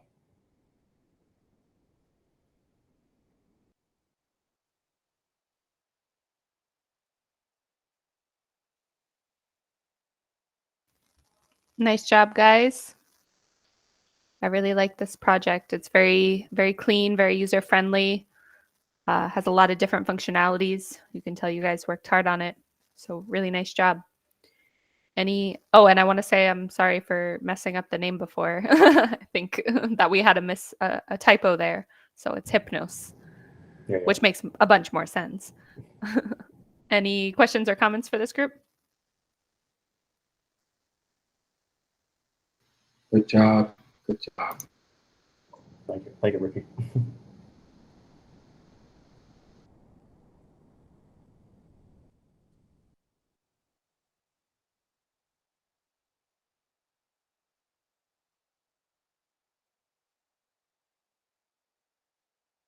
Alrighty then we can go into our next project, which is Green Garb with Zhang, Ricky, and Yaira.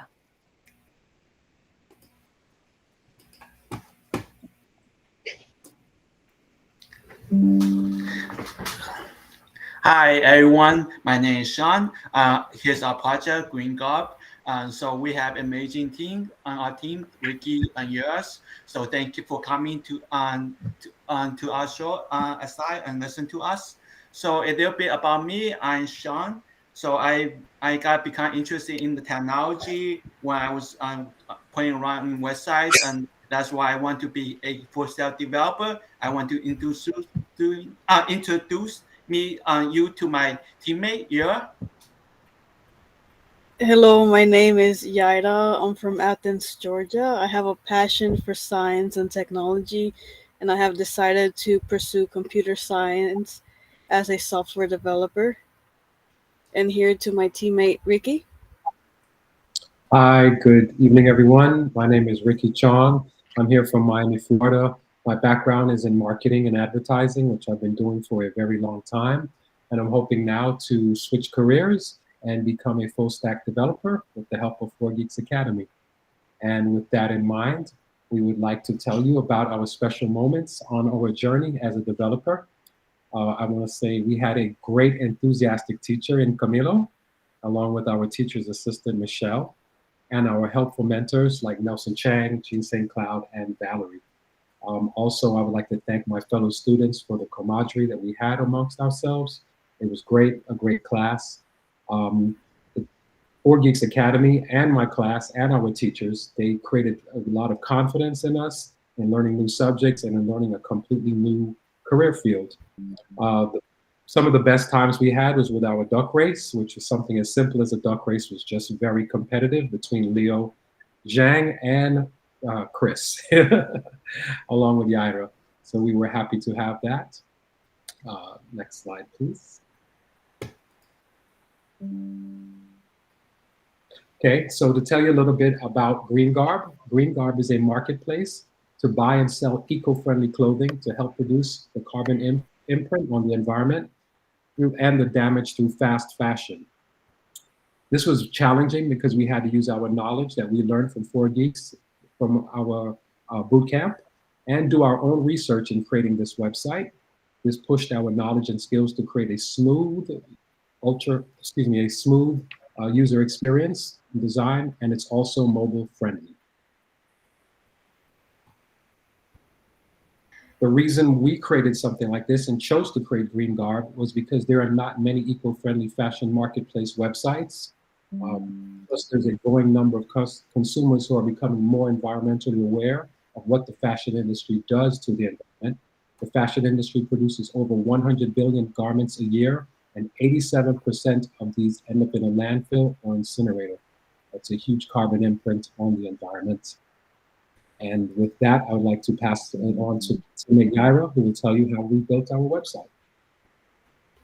So in the creation of GreenGarb, we implemented several types of technology such as Flask, JWT, Axios, React.js, Python, Bootstrap, Cloudinary, which is where we store our images, and Bcrypt. So since we are using our own database to fetch from, we use the React use params to fetch data from the URL that is matched by the route path to render the user, seller, and product information. As we are making this project, we were mindful of giving it a mobile responsive design with a great UX design that is organized and readable. And now we're gonna go on to Shang, where he is going to show us the demo of the website. So to start off this landing page, I want to show you what the mobile site will look like, since we are placing great importance on mobile friendliness. So here, the landing page will show you the banner of the in mobile, the catalog, which will show you the different catalog we have in our site, which are stored in the backend in our database. We have the catalog include women's, men's, shoe. We also have popular find, which show you what's some of the product that's popular in our website that is top selling right now.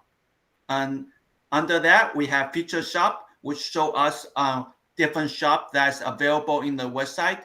Right now we have feature 3 shop, which have the image of what's kind of some of the product that the seller is selling, and the name of the seller, and the store image profile. And so you can, to start off, you can click on any of the part. So any of the image, it will show you to the product page. Everything of the product is in the database. So everything is stored on our own database, which is when we start our database, we have to make sure everything is modeled correctly. So everything is connected with the name of the data person, the price, the condition. We have to make sure every relationship is connected, right? If you have a user, you need to connect it to the seller. So for most of the part, to start with anything, you need to create an account to buy anything. But without an account, you can just buy a different product by the store and by the each individual product and by each of the store. So right now I'm logged in, so I'll just log out. Just 1 second. So to create a website, you can go to here to register. You can sign up with a name, which I'll just pull one right now. Green West. Username Green. Email green at gmail.com, and then green. Then you can sign up, which create a account in our database, which then you can log in. So for when you log in with a new account, you write green. It will take you to the sign in page, and this one will load you to the GreenGarb with an empty profile with your username you fetch from the backend database. So to get an image of the user, you can edit the profile, which you can input in your name and your last name, email, password. You can then choose a picture profile you want it. That means just 1 second. And so here, so this is a main profile. So I update that. When you update the profile, it will go back, and I will update that your profile image, which is stored in the third-party API, which is Cloudinary. So for a new shop, for a new user, this is a marketplace. So if you're a new user, you want to sell. If you want to be a kind of seller, you probably want to create a new shop to shop on a new product, which you can do that by clicking on the button New Shop. So yep, this is one. This one you can do by creating the seller's name, description, email, and profile. Which okay. Then let me log into a profile that have a little bit more information. So this.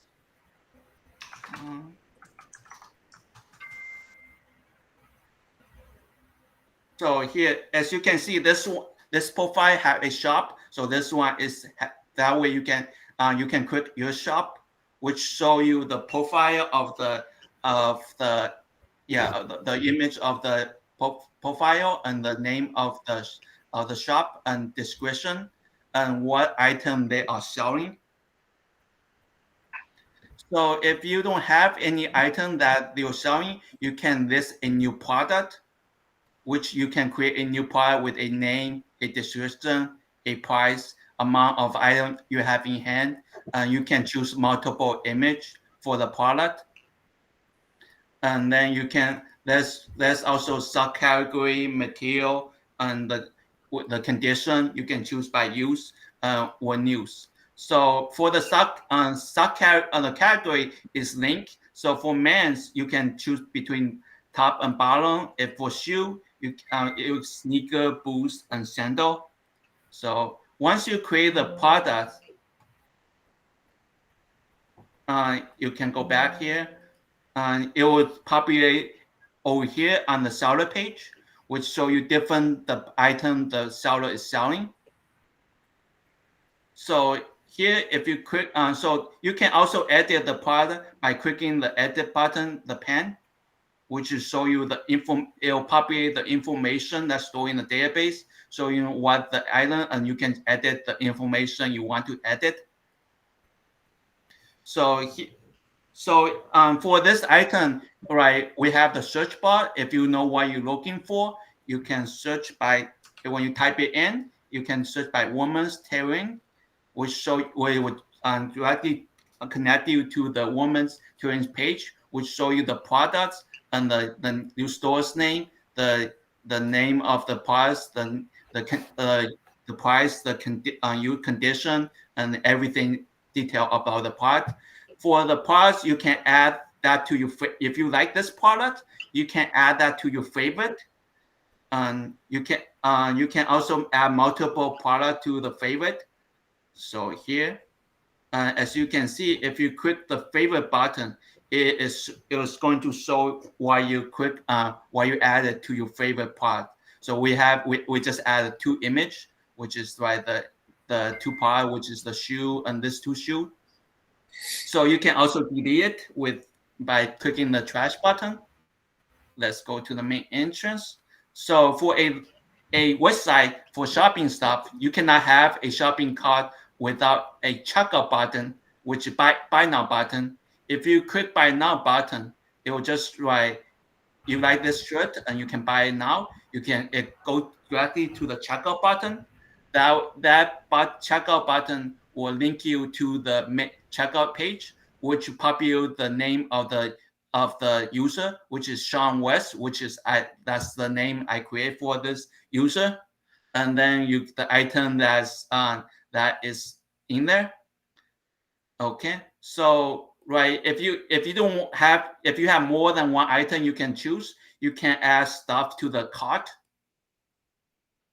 So I add this pen to the cart, and then this is the another shirt to the cart. So yes, another feature of the product is right. If you have multiple image, we have this carousel, which you can click on it to show you different image of the product.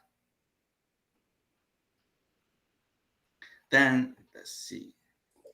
As you can see, for this is our checkout page. If we have 3 checkout, you have the price of different each item. There's the input, the price, and the size. you can erase the item. And if you click on the checkout page again, right, it will tell you the price of the item, the $50 and $65. You give the total 115. And then we also have a contact page, which you can get in touch with us if you experience any problem with our website. We also have a about page about about our website and what's the point of our site, about how we are trying to be an eco-friendly product and try to help the planet. Here's Ricky about our challenge we made when creating the product. Good job, Zhang. The challenges we had with creating this website, Zhang had challenges connecting the back end to the front end, like many of us had, because of us using our own database with this project. Yaira had challenges creating the search bar because it was a lot more complex than what it appears. We also have a drop-down menu, which Zhang didn't show, but that also works also. I had challenges with the routing the cart to the checkout due to issues creating user profiles, which was very challenging, and merging, which became a big issue, but we did it. And I'm very proud of my team for what we've done. Zhang and Yara, they worked really hard on making this successful. And at this time, we just like to thank everyone. We'd like to thank 4Geeks for this opportunity, this amazing opportunity. We'd like to thank our enthusiastic teacher, Camilo, who was great every step of the way. To our TA, Michelle, you were great every step of the way. Our teammates, Zhang, Yaira, I couldn't ask for better teammates for this. And I would also like to thank the rest of my fellow classmates who were in this. And thanks again to 4Geeks for helping us in our path to our new careers. And if my other teammates have anything else to say. Yeah, I just want to say thanks to Camille and Michelle, everyone to helping us in making our team a great experience. We learned a lot new technology creating this project. Otherwise, we haven't learned, and it expand our field, and we are looking forward to a new job as a software developer and a full stack developer. Yes, thank you guys. They were very enthusiastic and very helpful.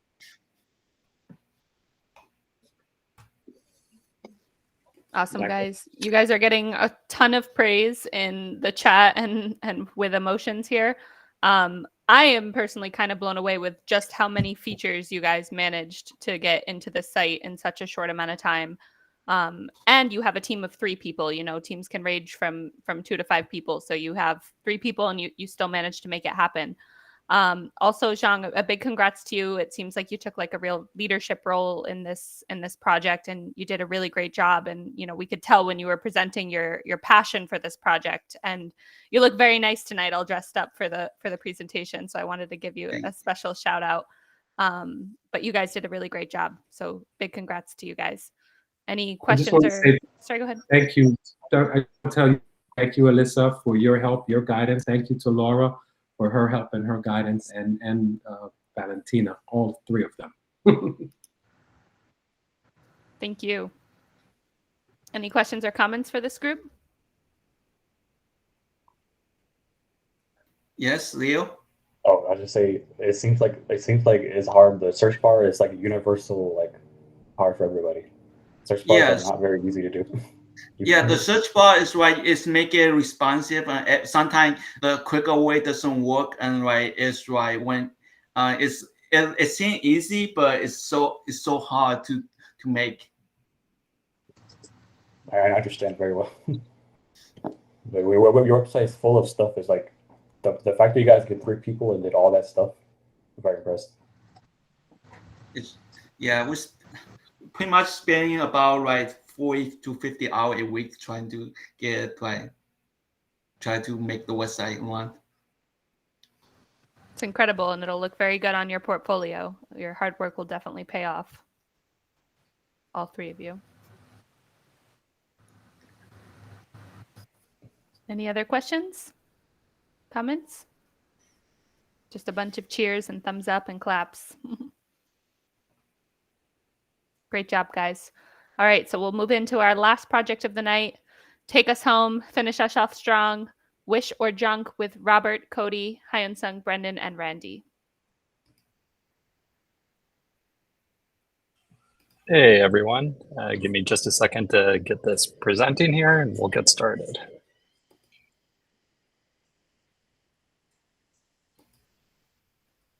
All right, final act of the night. Hope you guys are sticking with me. All right.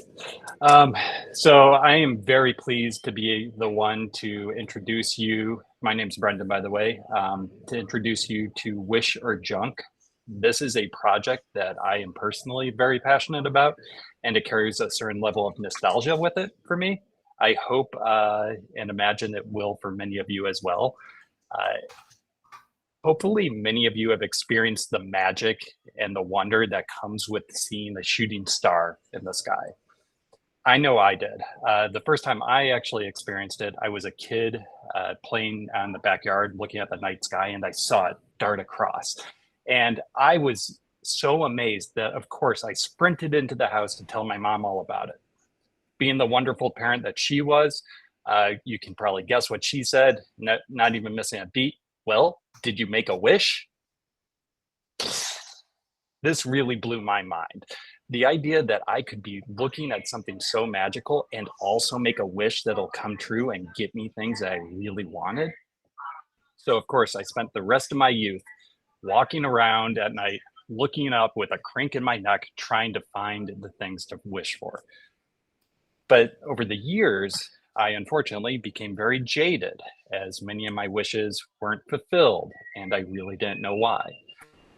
It wasn't until years later that I learned about the imposters in the sky, those things that were out there stealing the wishes from those of us who just wanted so badly for some things to come true. And these imposters, of course, are the space junk that exists in our atmosphere. This is the problem and the awareness that my team is trying to solve here.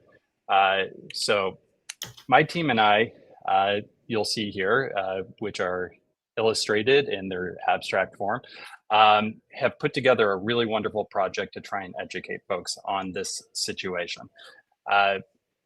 They'll be introducing themselves a little bit more as they come up on stage, but I'll just start by saying that I'm Brendan. I focused mainly on the backend development here and the data modeling for this project. And everyone else kind of fell into certain niche areas for themselves, but everyone also did a phenomenal job of load balancing and helping each other out whenever we hit stumbling blocks. So really everyone did a little bit of everything. So moving into this, again, go a little bit over our mission and vision and how we got to where we're going. Discuss a little bit more what Wish or Junk is. Then we'll start talking about the tech that we use to build it. We'll give you a full preview and demo of our site as it stands today, and then finish off with talking through the challenges and finally the improvements, which we have many feature ideas for the future. So our mission and vision is really, this is just a snapshot from our homepage. You don't need to read it all. But our mission is really to return the magic of the night sky and shooting stars to our users. Really rebuild that wonder that they once had. And our vision for accomplishing this is to do that through community and crowdsourcing information about the things that we see in the sky. Now, a little bit more of the soup and nuts of this is this, of course, means we built a website. That's what we do. We're full stack developers. And we built a website targeting our users, AKA wishers, as we like to think of them, where they're able to create their own profile. And then once they've created that, they're able to create posts for any of the objects that they see in the night sky. And then really seek information from everyone as to whether or not what they're seeing is actually a shooting star, either a comet or a meteor or meteorite, or if it's just another man-made piece of junk that's floating around out there deceiving us.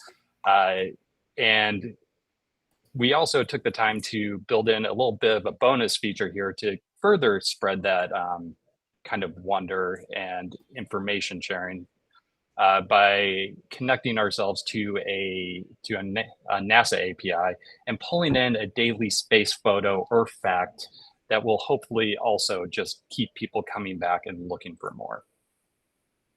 And with that, I'm going to pass the ball over to Cody to talk about the tech we used.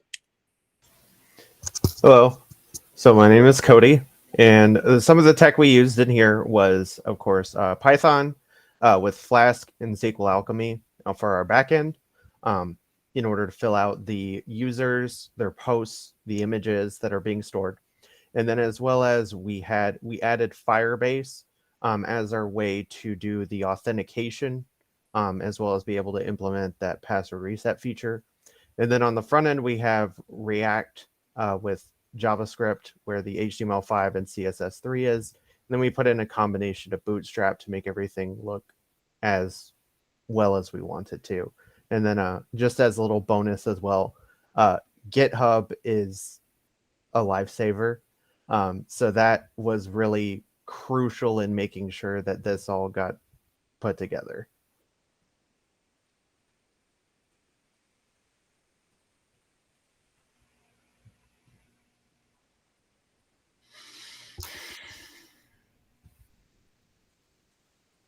All right, guys, how you doing? Thank you for your time this evening. My name is Robert, and I will be providing you with a preview of our web application and what it has to offer potential members.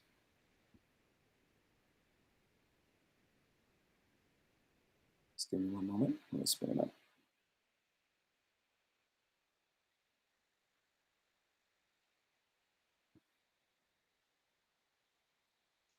Okay, we're live. Can you all see the site? Yep. Yep. Okay, excellent. Yes, Great. sir. All right. So to begin, we wanted to create a landing page that would, of course, generate interest and encourage guests to take action and sign up with our community. And of course, with those leads, we get a chance to gather feedback for ongoing development and promotional activities. So first, to spark curiosity, we wanted to start by asking our visitors a question. And then we gave them some facts on the content of what's available on the site and how they can participate. So for improved visibility, we added the call to action buttons up here in the top right corner of the navigation bar. Here we have the standard login and sign up buttons to start the authentication process. So as a guest, of course, you would go here to sign up, where you can enter all of your credentials, your first name, the address, phone number, email address, and password. Now I'm going to start this demo as an existing user just for a time. So I'm going to go ahead and log in. And as you can see, it's just a simple login form. You put your email address and your password. And we also incorporated the ability to reset your password if you forget. So if you click here, you just enter your password, enter your email, send the link to your email address, and you go to your inbox, click on the link, and it brings you back to a password reset page, and it brings you back here to log in. So now I'm going to log in. We have a greeting. It says, welcome. All right. Now, as a guest, you can, of course, browse the site and check out the space facts generated by our Astronomy of the Day API supplied by NASA. Or you can preview user-generated content. But of course, once you sign up and you get authenticated as a user, you'd be able to create posts and give basic feedback on posts using our wish or junk buttons, which are basically our version of the standard like or dislike buttons that are common on the web. So let's visit the Space Facts page. All right, so here to help inspire and educate our visitors on the wonders of outer space, we've tapped into one of NASA's API feeds, like Brendan and I explained, to present an interesting article of the day. So this is generated daily. Every day it pushes data here, and we get a new image. We get data here in this pane where you can scroll, and it gives an explanation on what the image is all about. Now let's move on to the profile page. So as a authenticated user, you have the ability to preview your profile. If you click on here, it takes you here where you have the ability to edit your profile. You go here, you can edit your name, you can put in your social media handles, you can change your profile image, whatever it is you'd like to see. Put it in just for demonstration. All right, click upload, uploaded file, click save, and here we go. So now we're active, we're live. So let's move on.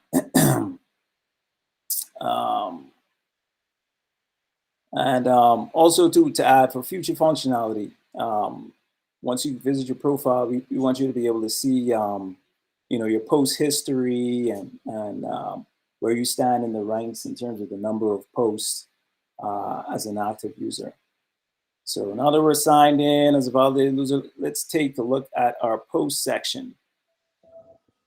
This is our core functionality.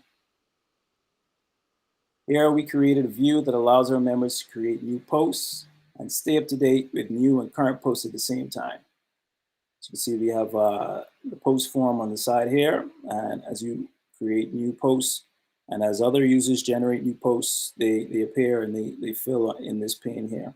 It has a scroll feature where the postcard is fixed, so it's always easy to access for the user to go ahead and get to commenting as soon as they see something of interest. I'll just generate a new post here for you.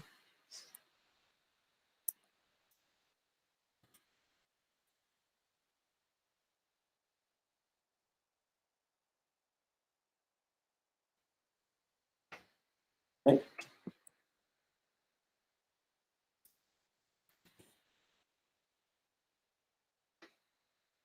Choose our file.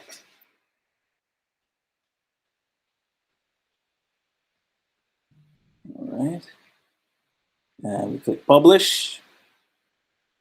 And we have a little progress bar over here at the bottom. And so as that takes a minute to generate, you can see over here we have a new post with the title, comment. The image generates here. It's just taking a minute. We've been in here. I'll refresh.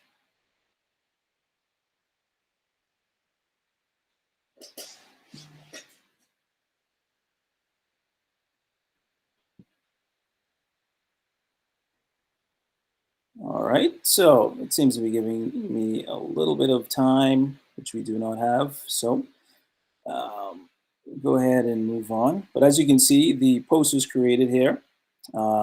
The image should go along with that. You know what? I think it's the type of file it shows. So let me go ahead and create a new one.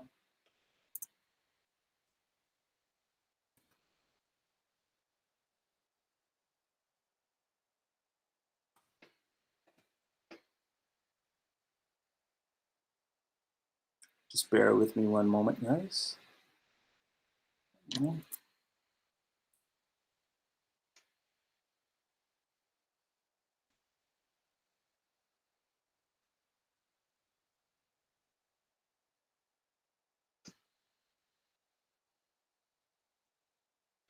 All right. And just to add, of course, once you sign up with some of these services, there are minor interruptions you have to deal with. But we'll move on. So there you have it. This is our post page. You can go ahead and make posts. Here's the features where you can do wish. Wish is basically, yes, I think it's a real shooting star. Make a wish. Or junk. No, I think it's space junk. Don't cast. No, don't rely on that. All right. Let me move on to our SpaceFox page.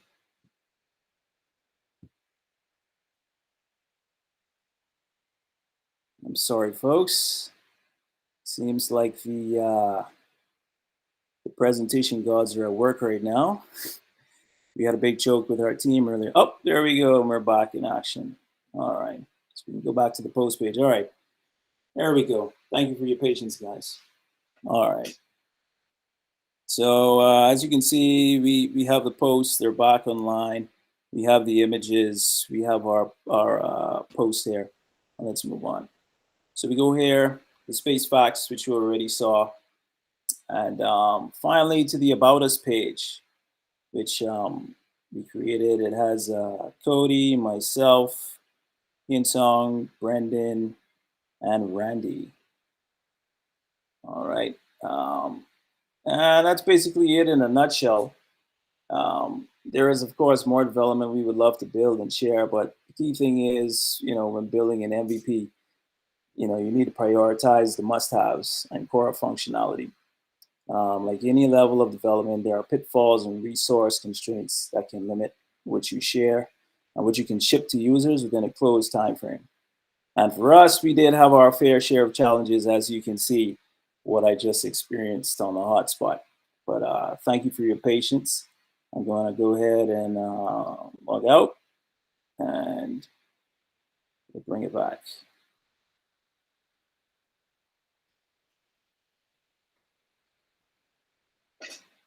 And boy, just a segue over, that was challenging. I'm sure these guys would like to share a bit more with that.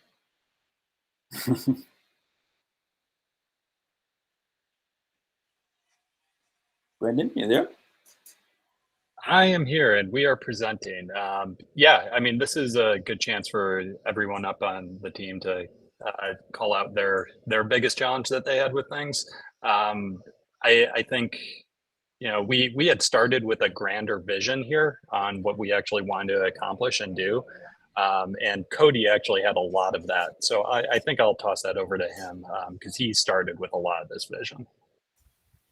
Yeah, so the original vision that I had was you would, from your mobile device or from a web camera, be able to take a picture at a certain section of the sky where there was a shooting star or a fireball, as it was called from the NASA API.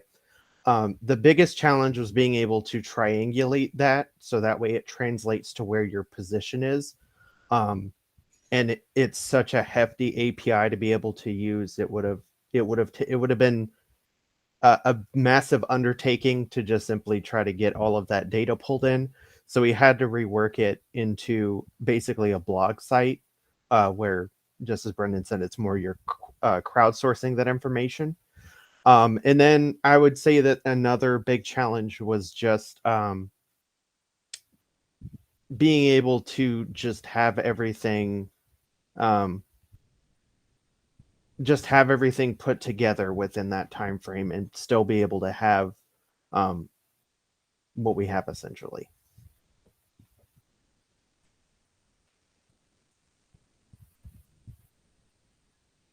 We also we had our own challenges, I would say, internally, which turned out to be a really good thing. But we chose to introduce things like Firebase, and I don't know if anyone else wants to speak on that a little bit more. But that just required learning some new technology, which was great, but also put a little bit more onus on us in the last mile, I would say.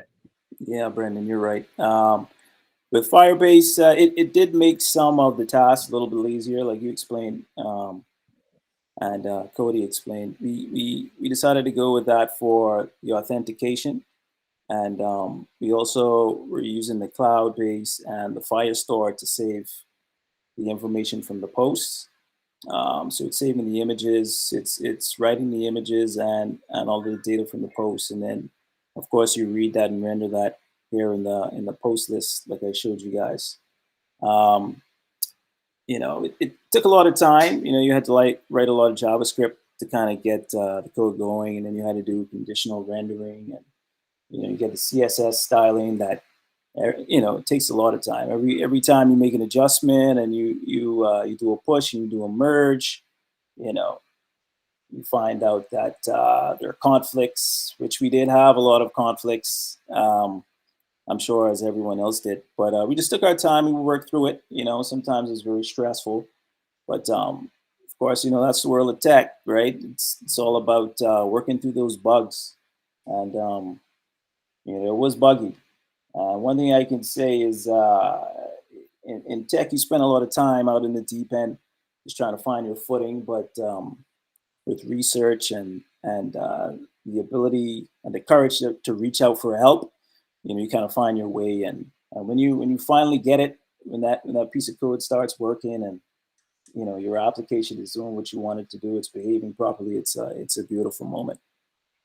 So it's been a long journey, but it's definitely worth it. We worked with a great group of guys, and challenges bring opportunities. So on the next side of the terror barrier is success and enjoyment and a wonderful life. So I'm grateful, and thank you guys. Thank you 4Geeks. Thank you the other teammates that kind of kept us pushing to get everything done for today. And thanks to the special guests who spoke and gave us some words of wisdom and advice. Very appreciated. And the administration at 4Geeks. You guys are great.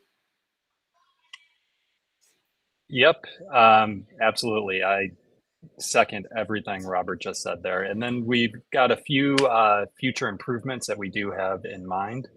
Young Sung, are you there and able to chat through these?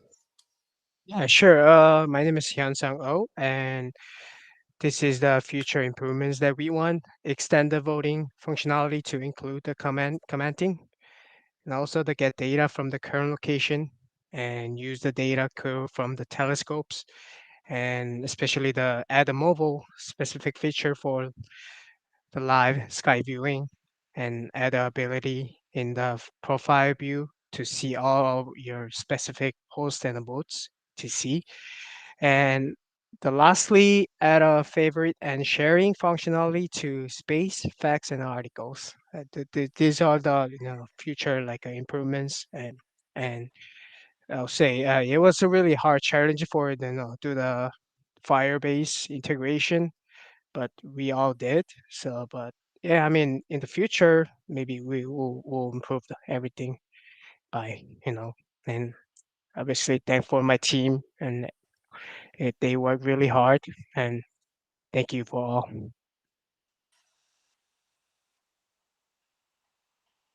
Yes, thank you from myself as well to all 4Geeks and everyone else who has supported us and this team for really sticking with it. We were, not gonna lie to everyone, full transparency, we were working down to the wire to make this as good as we possibly could for everyone. So Yeah, especially thanks to Shane and Valerie. They helped really a lot. So, and also I thank to my team. I really appreciate it. They did a really great job, and especially everyone's gonna do well in the future. So thank you.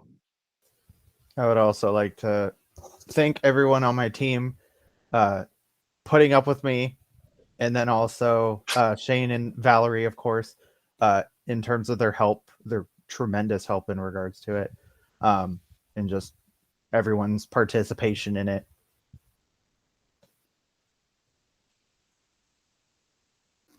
And with Awesome. that, any questions?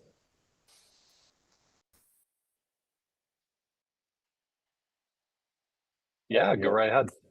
Yeah, there's actually a feature on this in Assassin's Creed video games, where you can take a picture of where you are, and it'll post so that people can see where you are.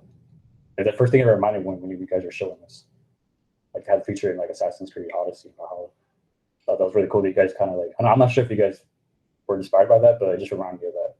Really cool that you guys have that. Well, thank you. Go ahead, Cody. Yeah, sorry. I was just gonna chime in. So not. I know exactly what you're talking about, but it was more so from the fact that a lot of telescopes, big observatories, are able to, when they scan an image from something, they're able to say exactly where they're at. So that was more so where that idea came from. But yeah, very cool though. I'd definitely love to use this. Definitely love to use this. Thank you. Any other questions or comments for this group? Job, nice looking site. Yes, that was my comment Thank as well. The UI UX is really top tier. Who doesn't like space themed stuff? It's just really cool. So it's really easy to use. It's really friendly for the user. And you can tell you guys worked hard. And all the projects tonight, you can tell you guys worked hard on it. So way to take us home strong, and a big congrats to you guys, and a big congrats to all the groups that presented tonight. We just get a continuous thank you for Shane and Valerie, and for Camilo and Michelle. And I also continuously hear a thank you for our mentor, Nelson. So I want to give a shout out to him too. He's also very helpful, and we get a lot of thank yous for him. Like I said before, I want to give you guys not just a congratulations, but I want you guys to realize what you have achieved. Being an administrator here at 4Geeks, I see students that drop off all the time. I see students that start the pre-work and think the pre-work is too hard and don't start the boot camp. I see a lot of drops during React and during Python. So the fact that you guys have made it till the end is a big accomplishment, and you guys should be really proud. And that is also why we do these graduation celebrations on Friday night, because we want you guys to celebrate. We want you to go have dinner with your family, crack open a bottle of wine at home, whatever floats your boat, but we want you guys to celebrate this weekend. We want you to, feel proud of your achievements, because you guys have done something, really big, and you've really taken that first step in launching a new career. Next week is when 4Geeks is going to intervene with you guys again, and is going to talk to you about career support, and it's going to, be on your butt again. But we want you guys to, take this weekend and really relax and celebrate, and, really appreciate this achievement that you guys have achieved. So I have given all my congratulations that I can give. If anybody else wants to give a few final words before we sign off, Valerie? Yes. Of course, Shane's not here, but I've been giving him live updates on Slack. So on behalf of both of us, we're incredibly proud of everyone, of our team, and of course, not our team. I know a lot of you guys here from mentoring sessions, etc. And we're just so proud of all of you guys. It's been incredible to watch every one of you guys go from the beginning of the cohort to now, not only in terms of your coding skills, but your confidence and just all these other aspects of how you guys have grown as people from doing this has been incredible to be a part of. So I'm very happy to be a part of that. And of course, even after the cohort, us mentors are still available to everyone. If you need to reach out, I am here. But of course, everyone who has ever worked with me knows one thing: I'm very happy to hear from you in Slack. I will reply to you in my own time. Thank you so much, Valerie. Everybody who uses you as a mentor, who has had you as a TA, speaks so highly of you. So I really appreciate all you do for us. Camilo, you want to give a few words too? Yes. So I've been watching all of your projects, guys. First, big shout out to cohort 53, I believe. I'm a teacher from cohort 52. Those were some amazing projects, so props to you guys. I'm kind of blunt and direct sometimes, and this year I made like a goal for me personally and professionally. I said I want to become a teacher, and I did. And now is the point where I see the fruits of all of our work as a team, because I feel that the cohort was a team. We got a lot of participation every single class. We got the talk rates. We laughed. We were always speaking at the beginning of the class about, what were the topic, guys?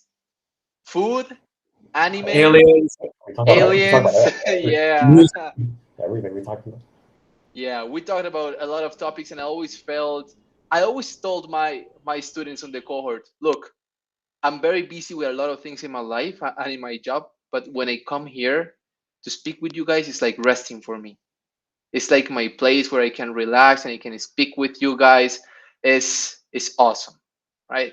So thank you guys. I mean, congratulations, of course, but also thank you for believing in me. Thank you for believing in this project called Camilo. So thank you for all of that, guys, and congratulations, because now you're super close to become programmers, developers, whatever you want to call it. We'll be super close, because in the tech world, everybody knows everybody. So we'll be speaking, right? So that's it, guys. Congratulations to all.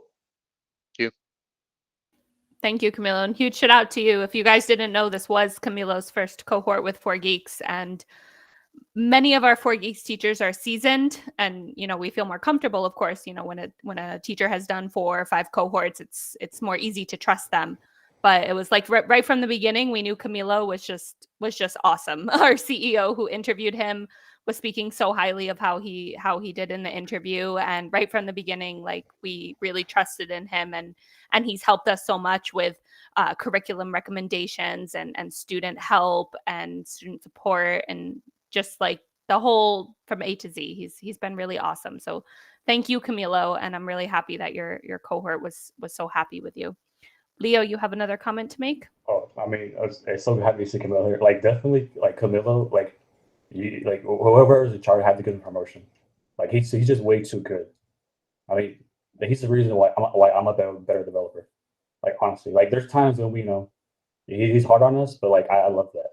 Like, he knows his stuff and he wants to push us. Combine that together, like, I never had a teacher like that good than Camilo. Like, he knows his stuff. You can ask him anything. Like, it's amazing. Thank you for that feedback, Leo. We got a promotion in line for Camilo. Don't worry. I just wanted to say that it's really awesome that we have one of the newest teachers at 4Geeks and one of the oldest teacher at 4Geeks teams presenting together, and you wouldn't know who had who as a teacher. So you did a great job, Camilo. That is true. Anybody else want to give last minute words before we sign off for the night and start our celebration?